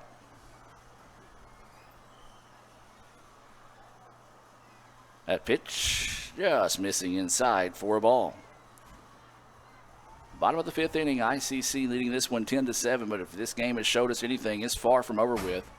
As every time a team goes on a little bit of a run, the other one answers. And we'll see if Kaskaskia can do that in the top of the 6th. But the Indians still got some work to do here as that foul ball out of play evens things up now at 1-1. We'll see if right in this spot here, ICC can do what they've done all day, which is be clutch with 2 outs and getting hits and driving runs in and making a big difference when you have 2 away. That pitch finds the corner of the plate for a strike. 1-2 now is the count. Kaskaskia going to try to take advantage of some hopefully decent weather they're playing tomorrow. They rescheduled their game with Northwest. So Kaskaskia fans can follow NWCC Rangers for more information on anything that's going on there for those ball games. Those will be in Senatobia as that pitch fouled out of play, and we'll redo it at 1-2.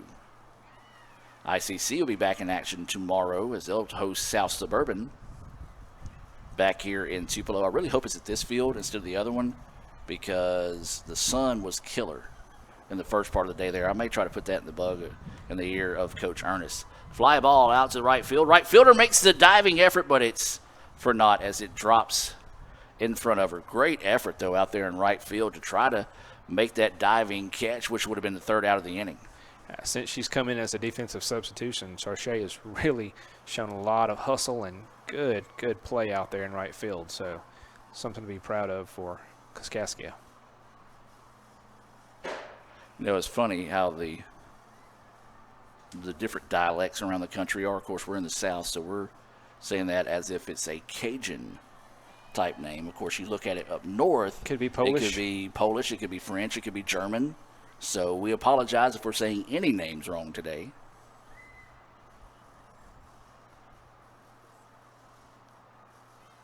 Had a chance to talk to a couple of the coaches from South Suburban, and they like our lingo down here. As there's going to be a fly ball, could be trouble out towards center field, and it's going to be off the netting, and that's going to go for a double, and Shaw will score. Back-to-back doubles, and the Indians tack on another insurance run here in the bottom of the 5th. And Wolf continues to improve at the plate every appearance she gets today. That was one that was nearly out of the ballpark. Hit the upper part of the netting. So an RBI double makes it 11-7 now in favor of the Indians. Brings up Thompson, the right fielder. 1 for 3 on the day. She had technically 1 for 2. Her last at bat was a sacrifice fly. Yep. Sac fly does not count as an official at bat. She does have a single, and she has also grounded out to third. That was on the first pitch she saw this afternoon. And got an RBI on that sac fly. Big, healthy cut there for a strike. I believe the count is 1-1. Again, he's not. And I'm not knocking the umpire when I say he's not showing it. A lot of umpires come up each pitch, show it. Every once in a while, show the pitch. Is that pitch missing low? I probably could pull up our game changer and keep up with the counts that way. That's just a little too much effort. It's more fun to just guess. It is. This pitch popped up, back, and out of play. And that should even things up now at 2-2.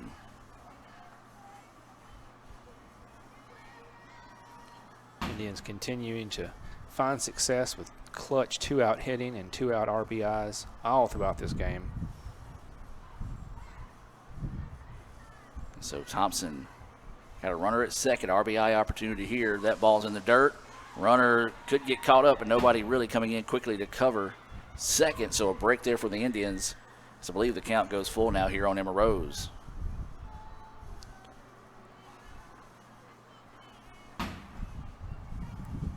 You've got Wolf at second.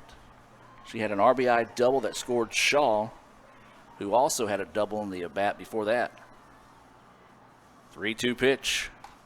Right back to the pitcher, off her glove. Second baseman in the right spot at the right time to get that out.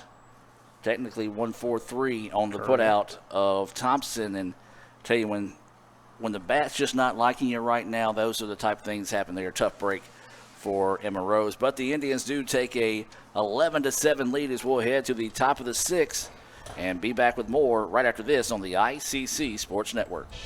Davis Ford in Fulton is built on customer service. It's been a founding pillar of Davis Ford since opening our doors in 1964. We are proud to announce winning the 2022 Ford President's Award for Customer Service. Davis Ford was the only dealer in Mississippi to achieve this award, marking a record-setting 20th time. Davis Ford would like to say thank you to our valued customers. We wouldn't be here without you and your commitment to us.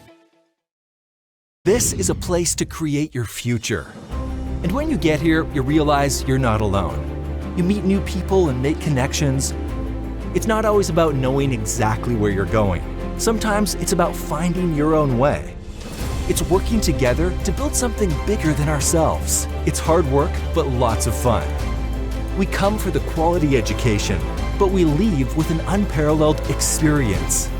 Itawamba Community College. The best start here. Guaranty Bank, formerly known as First American National Bank, is a proud supporter of ICC athletics. Visit gbtonline.com. Guaranty Bank, we're more than a bank, we're a community.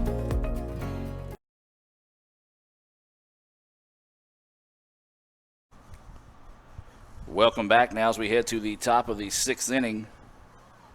ICC leading at 11-7 here over Kaskaskia. We do appreciate everyone. You're telling me no? No, I'm sorry. We were trying to figure out some of the defensive changes earlier for Kaskaskia. So when they made some moves, they have moved Curtis, when she came in as a pitcher, into Probus's spot. Okay, so that eliminated Probus as the DP. And that is how we should be looking in. As Curtis comes to lead off this inning. So Curtis, and we think Schmidt and Jackson due up. Actually, I think it's going to be Sarche up next. Correct. She is in the on-deck spot. And I missed what that pitch was called. Well, he didn't show us, so you didn't miss anything. Shaw still in the circle here for ICC. Same defensive alignment. Is that pitch in the dirt? I'm going to guess 0-2 here. All right, so 2-0. 2-0. That's what I'm going to go with, too, then.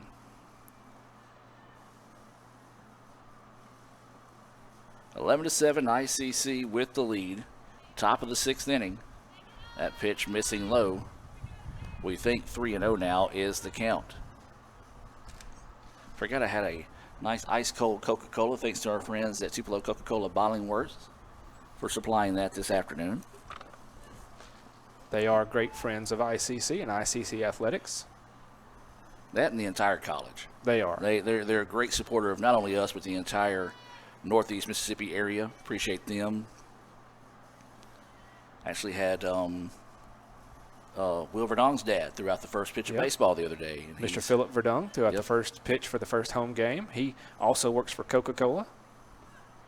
And that ball in the dirt. And so we were off. So now it's a full count now. So it was a 3-2 count. But to be fair, everybody thought that was ball 4. Even Curtis, she started to throw the bat, and everybody kind of paused for a second. So now the count goes full here.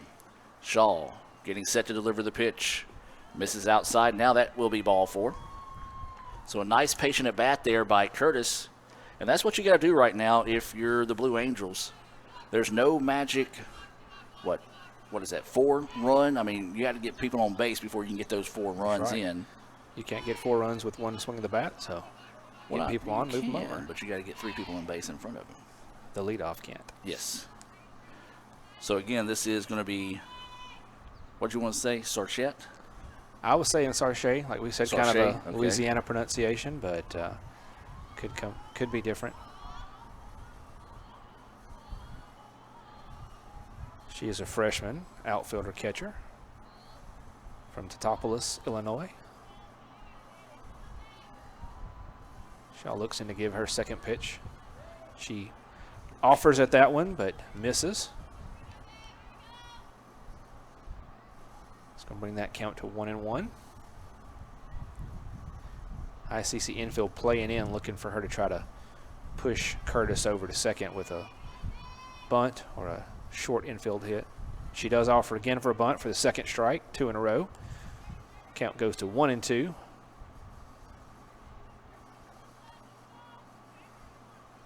ICC defense still preparing for her to try something small just to move the runner to second. Pitches in. Gets her on the outside corner looking, so strike 3. That's going to go for a 1, 2, 3, 4, 5, 6, 7, 8th Renaissance strikeout of the day for Shaw. And that was howtopronounce.com. Did agree with the way you're saying it. 8th Renaissance Bank strikeout of the day, as this is going to be a new batter coming up here as well, number 15, Heckert, coming to the plate. She's hammers the first pitch she sees. Day Jones dives, can't make the play. Runner will be able to advance to third. Well, that was a big-time gamble there as the runner went with only one out in the inning. Easily. So that will be a single, as that was a heck of an effort out there by Sammy Day Jones to even get a glove on that. And another coaching opportunity. You saw the Kaskaskia coach go over there and not yell at her, but say, hey, kind of explain the situation there. Yeah, keep up with how many outs there are. But it worked out. The gamble worked out. It did, and that was one of those long runs. We saw Kaskaskia center fielder make a similar play early in the game where just that long run and playing on this extended infield that may, mess a little bit with the center fielder that's used to seeing more grass, as we said earlier. I believe this is Milligan back at the plate here. Her first pitch fouled off for strike 1. She's 1 for 3 on the day. Strikeout, a line out to short, and a single with a run scored. Showed bunt, pulled back, and that one's in there for a strike. 0-2 now is the count. Runners on the corners here for the Blue Angels. It's a unique mascot. You don't hear that too often. Yeah, it makes me I wonder if they have an airplane on campus that they can do flyovers and whatnot. That is could be a viable option there as this pitch fouled back and out of play. Of course, when we play a school like Calhoun, Alabama, they are an aviator school, and they have the planes coming in and off campus quite often. Forces a lot of day games over there. Yeah, they don't have any lights on the field because of that, and a lot of people like to make fun of me because I have an irrational fear of things flying overhead, as that's going to be a foul ball. So needless to say, if I don't have to go to Calhoun for baseball, softball, I don't. But it is a good team because their baseball team's outstanding this year. Yeah, we saw them this week, and they were very sharp. Close in proximity for ICC to be able to play some quality competition. Changeup hangs up for a ball. 11-7 is your score. We're in the top of the 6th inning. ICC with the lead here, but the Blue Angels are trying to threaten to get back into this one. Milligan at the plate. She singled and scored a runner last time up. That pitch just outside. That should even things up now at 2-2. Again, ICC leading 11-7, top of the 6th inning. Kaskaskia with runners at first and third, threatening with only 1 out.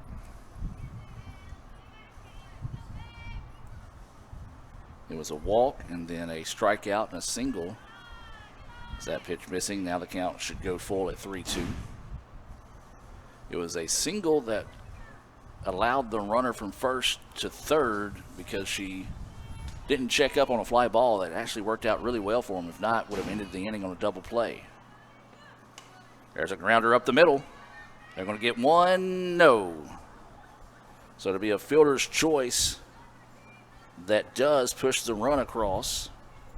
4-6 on the putout of Jackson. Eckert. Eckert, that's right. Yep, Eckert's in on that one.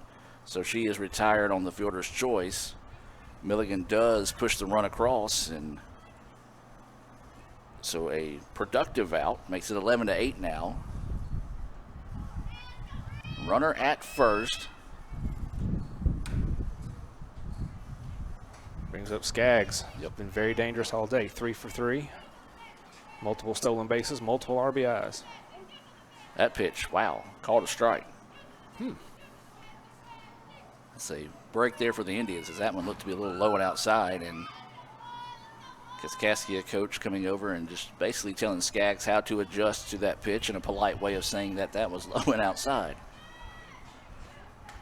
This time the pitch is popped up, and it's going to go foul down the left field line. Good job going with the pitch. It was a low and outside pitch as a slap hitter was able to go with it, but the spin of the pitch and the angle of the bat kind of just kept it like a hook, if you will. If you're she's technically left-handed, but so yeah, right-handed. Yeah, so. But that quickly puts her in an 0-2 hole.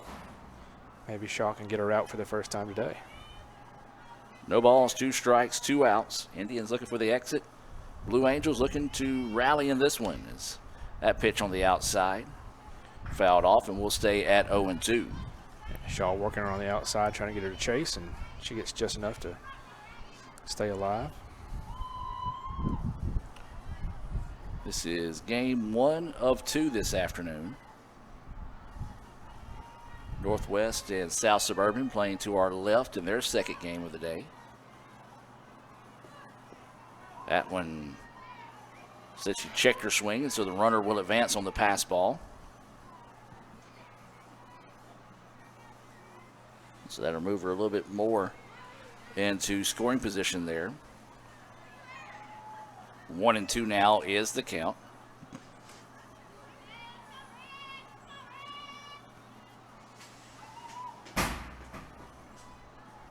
So Skaggs taking her time to get in the batter's box. That's a new rule this year. Once you kind of have to about 10 seconds to make up your mind if you're in, you're out, and then the pitcher has 10 seconds. And saw a pitch clock violation called in the baseball game the other day. It's the first one I can remember having been called. The first one I've ever seen on this level called. Now, of course, I know they've changed the rules this year, but that pitch fouled off, and we'll stay at 1-2.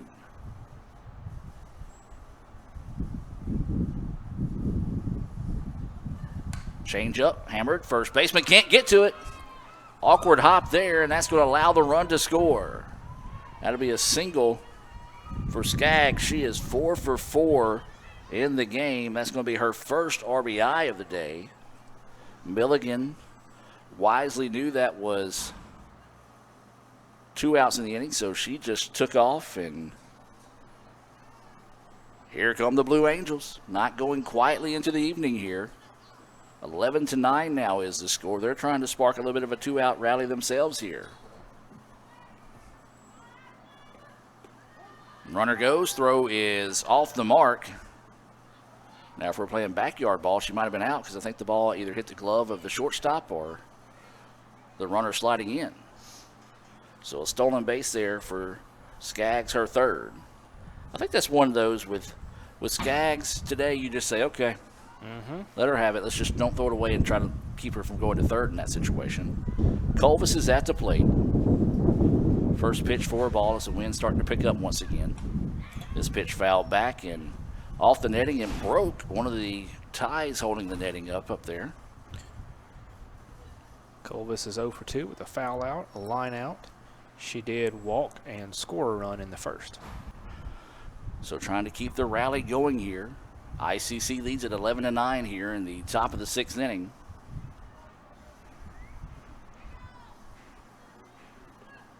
That pitch high and outside for a ball.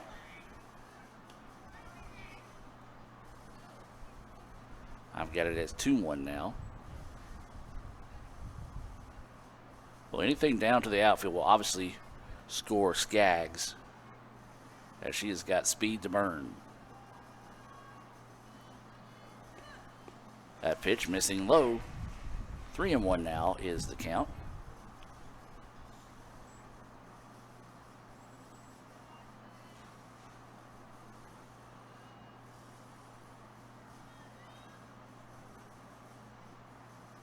Shaw set to deliver. There's a grounder this time. Scooped up over there at first and will step on the bag, and that will end the threat.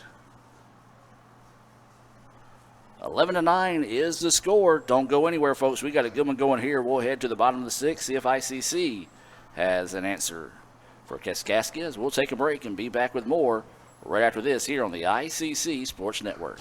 Another great Saturday of college football. You're always pushing yourself. There's no time to rest. You keep moving forward. The only thing better than your last accomplishment is your next. What's next? What's next? What's next? So, Allie, what's next? I guess we'll see. Find a bank that's as excited about your future as you are. A bank that asks, What's next? Renaissance Bank. Understanding you. Today tastes like a home game, like a huddle. Tastes like we're bringing the heat, and like a front row seat.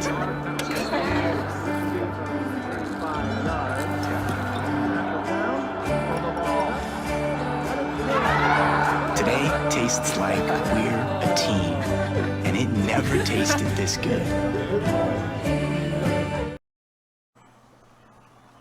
And welcome back now as we head to the bottom of the sixth inning. And Michael, looks like Degler is going to come in and play second here for the Blue Angels here in the bottom of the sixth inning.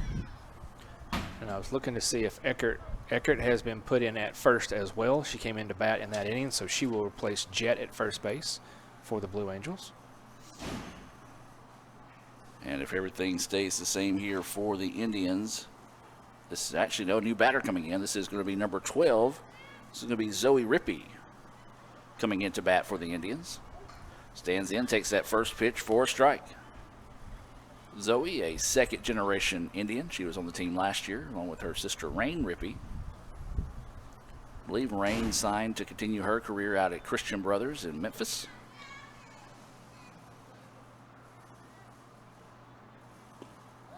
That pitch in there for a strike. So Curtis quickly ahead in the count here, 0-2.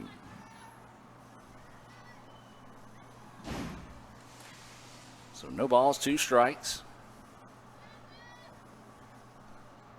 Curtis trying to come in and settle things down here. That's going to be a ground ball. Third baseman eats it up. Throw across the way is just in time. Heck of an effort over there at third. Yeah, that one ate her up. She was able to field it cleanly, come from her knees, and fire it across the first baseman. Is, I believe, Jet. Nope, that's numbers. Is that an 8 or a 6? That's an 8. So Jet. So it's Jet, who is now at third base. Went from first to third then.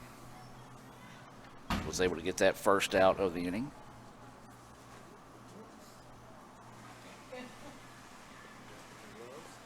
As this is Still Cooper at the plate here for the Indians. Takes that first pitch, missing low for a ball. Bottom of the 6th inning, 11-9. ICC would like to pick up some insurance runs here. Kaskaskia, however, would like to keep it a 2-run contest to see if they can continue this rally. That pitch missing low. 2-0 now is the count.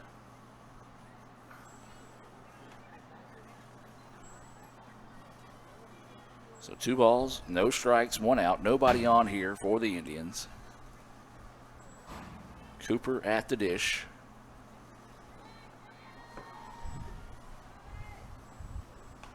And that's going to be a slow roller to the third baseman who was playing in, but nobody covering first. And now they're going to try to get her to second. The throw is not going to be there. As Wisely held on to that one. And so that's going to go for an infield single. Her 3rd hit of the game for Cooper. Yeah, first baseman came in as second baseman, tried to run over and get that. She could not field it cleanly, allowed Cooper to move on over to second. Yeah, that was probably a smart play not to force that throw because they were a little late covering the bag at second. Didn't want to try to add any more damage to the play there. This is Turner at the plate. She is 2 for 4 on the day. Has doubled and singled, scored a pair of runs. Since then, she has grounded out to the shortstop and flew out to right field. First pitch in there for a strike. That one in the dirt. 1-1 now is the count. Adam, we have another check-in from a second ICC legend as brother Chris Burrows checking in. Said he's watching the game. Sounds great. Loves these long softball games, he says. You're right. We're just over 2:15 into this one as this pitch fouls back off the netting. 1-2 now is the count. Brother Chris, the longtime voice of the ICC softball on the PA. Yes. For home games. Good guy. Indeed. We all hope he's enjoying his retirement. This pitch popped up, could be trouble. Shallow center fielder coming in and will make the play. Great effort there by the center fielder, charging in and sliding on her knees to get the second out of the inning. Again, I know the field is set up for the league baseball, so that they've got the difference in the grass and the infield that a lot of players are not used to. So a lot of times the brain still as a softball player, you got to say, hey, you just got to go get it. Don't worry about where it looks like it's going. So 2 away now, and this should be Sammy Day Jones. Nope, this is not Sammy Day coming to the plate. I remember Nichols came in for her in the 5th. That's right. So Lakin reached on an error, stole a base, and scored a run in her only appearance so far.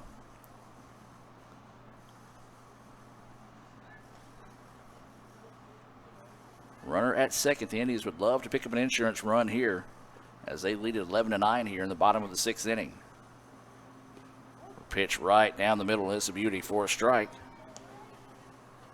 Blue Angel defense playing her very end, much like they did in the previous inning. See if she can maybe just get something over the head or maybe hit hard up the middle here. So that'll score a run for the Indians. Instead, it goes straight to the shortstop throw. She pumps. No, again, nobody covering first base. Error on the throw allows the run to score, and calling that a single for Nichols. And then the E6 allows her to advance, and then the run score on the error. That makes it 12-9 now. And again, folks, if you're watching for the first time, maybe an ICC fan, this Kaskaskia team, this is their first game of the year. And again, we don't know how often they're able to get outside and practice due to weather. So it's some of those first game jitters versus just not being able to have those live reps, I guess you can say, Michael. Yeah, the repetition is the key to anything, as you've seen my terrible golf game that gets no repetition. So, yeah, the more they're out there, they're going to fall right back in. We are going to have a substitution here. Looks like this is going to be Lentz re-entering. She'll come back and play second base here. And, again, those are the type of plays that you'll see mid-season. Those type of plays won't happen again for this Blue Angel squad because, as we said, first game of the year, not able to get outside that often because we didn't know if they were going to be able to make it because they got a snow last night that kind of delayed their getting down here. If I heard right, they left at 4 o'clock this morning to get down here. So that's a huge thing to take into consideration. A several-hour bus ride, leaving that time of hour, and then to get out here and go to work. Got to credit them for their resilience to be out here and play a pretty good game today. This is Smith at the plate. She is 3 for 4 on the day, a triple, a pair of singles. She does have a couple RBIs and 2 runs scored. Up the middle, and that one's going to get through, and this should score another one. And nice job there by Jessie coming in with the clutch RBI single. She's put her name in the hat for our Samstown Market star of the game. Yeah, it's going to be a tough decision. There's 2 outstanding folks for ICC so far today, and we'll see who ends up with that at the end of this contest. Unofficially, that's the 19th hit of the game for the Indians. You kind of like that when you're a coach. So 13-9 now is the score, most definitely. And there's a swing on the first pitch. Grounder, 8 up over there by the shortstop. Throw across the way is in time. And that is out number 3. 6-3 on the putout of Tyree. Indians take a 13-9 lead, 3 outs away from picking up the win here in game 1.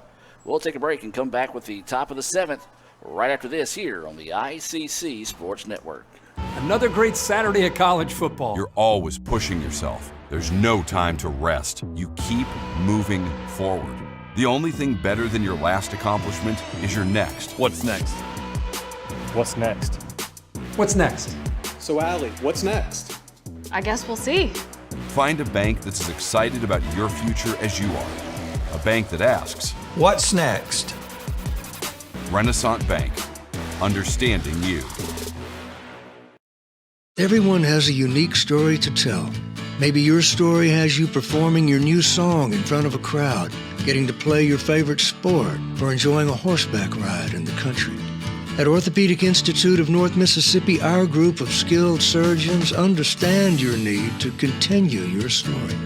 That is why we are the preferred choice for orthopedic care. Thank you for choosing us. Our story is you. Orthopedic Institute of North Mississippi.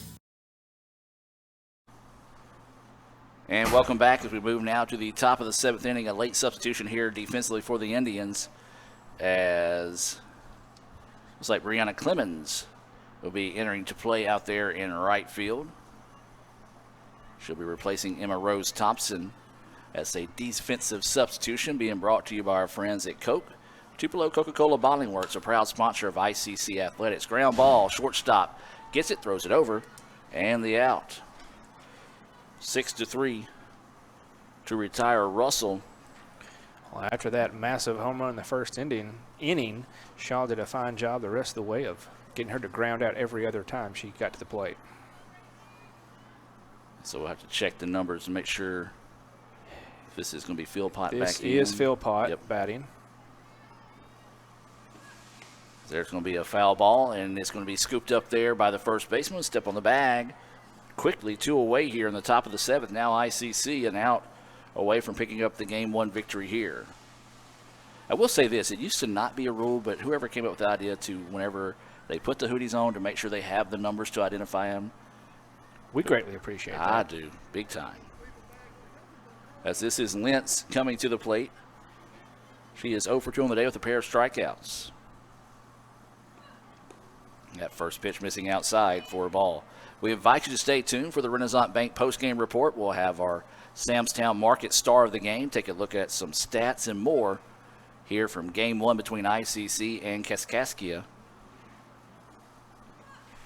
There's going to be a slow roller, could be trouble. Second baseman, those there, scoops it up, throws it over, and that'll do it.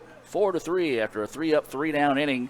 ICC will pick up the 13-9 win here in game 1. We'll take a quick timeout, talk things over, and take a look back with more right after this.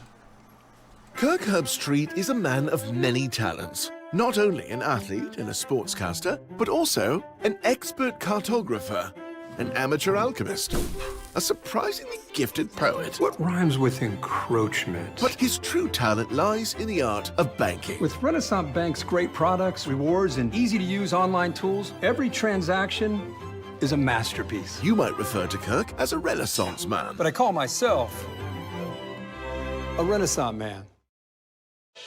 Davis Ford in Fulton is built on customer service. It's been a founding pillar of Davis Ford since opening our doors in 1964. We are proud to announce winning the 2022 Ford President's Award for Customer Service. Davis Ford was the only dealer in Mississippi to achieve this award, marking a record-setting 20th time. Davis Ford would like to say thank you to our valued customers. We wouldn't be here without you and your commitment to us.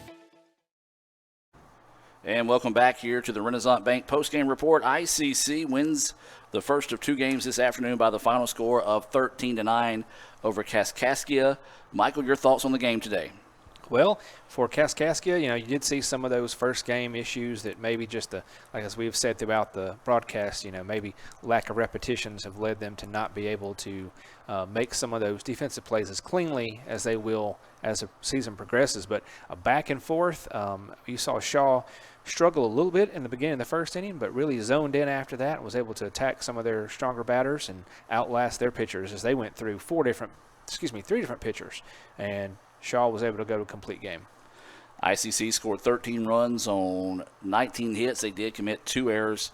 And Kaskaskia, 9 runs, 9 hits, 2 errors, as well as always. So stats unofficial here from me. So we do have to pick our Samstown Market star of the game, and we both kind of came up with the same conclusion that we're going to have to go with co-stars in the game. And Mike, I'll let you talk about those. I think we are. Jesse Smith had an excellent day at the plate. Went 4 for 5, scoring 3 runs and 3 RBI. Also played very cleanly in the field as well. No errors on her part that I have on my sheet. And then in the circle, Julia Shaw, both in the circle and at the plate. A complete game, 8 strikeouts, and at the plate going 3 for 4, scoring 3 runs. Just a fantastic effort by both those players, and no really way to decide between the two of them which is better. And that is our Samstown Market star of the game. Samstown Market located there in Manatee. Got some of the best meats around. They got the in-house butcher that makes it so good over there. Also, a lot of the fresh produce and more. Go by and see them right there in the heart of Manatee. Appreciate Sam Ferris and all the fine folks out there for sponsoring ICC Athletics here on the ICC Sports Network. 13-9, your Game 1 final here in favor of the Indians. We'll take about a 20-minute timeout and come back with Game 2 right back here on the Red Channel. ICC wins Game 1 by the final score of 13-9.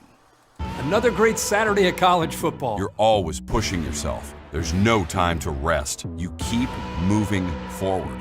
The only thing better than your last accomplishment is your next. What's next? What's next? What's next? So, Allie, what's next? I guess we'll see. Find a bank that's as excited about your future as you are. A bank that asks, what's next? Renaissance Bank. Understanding you.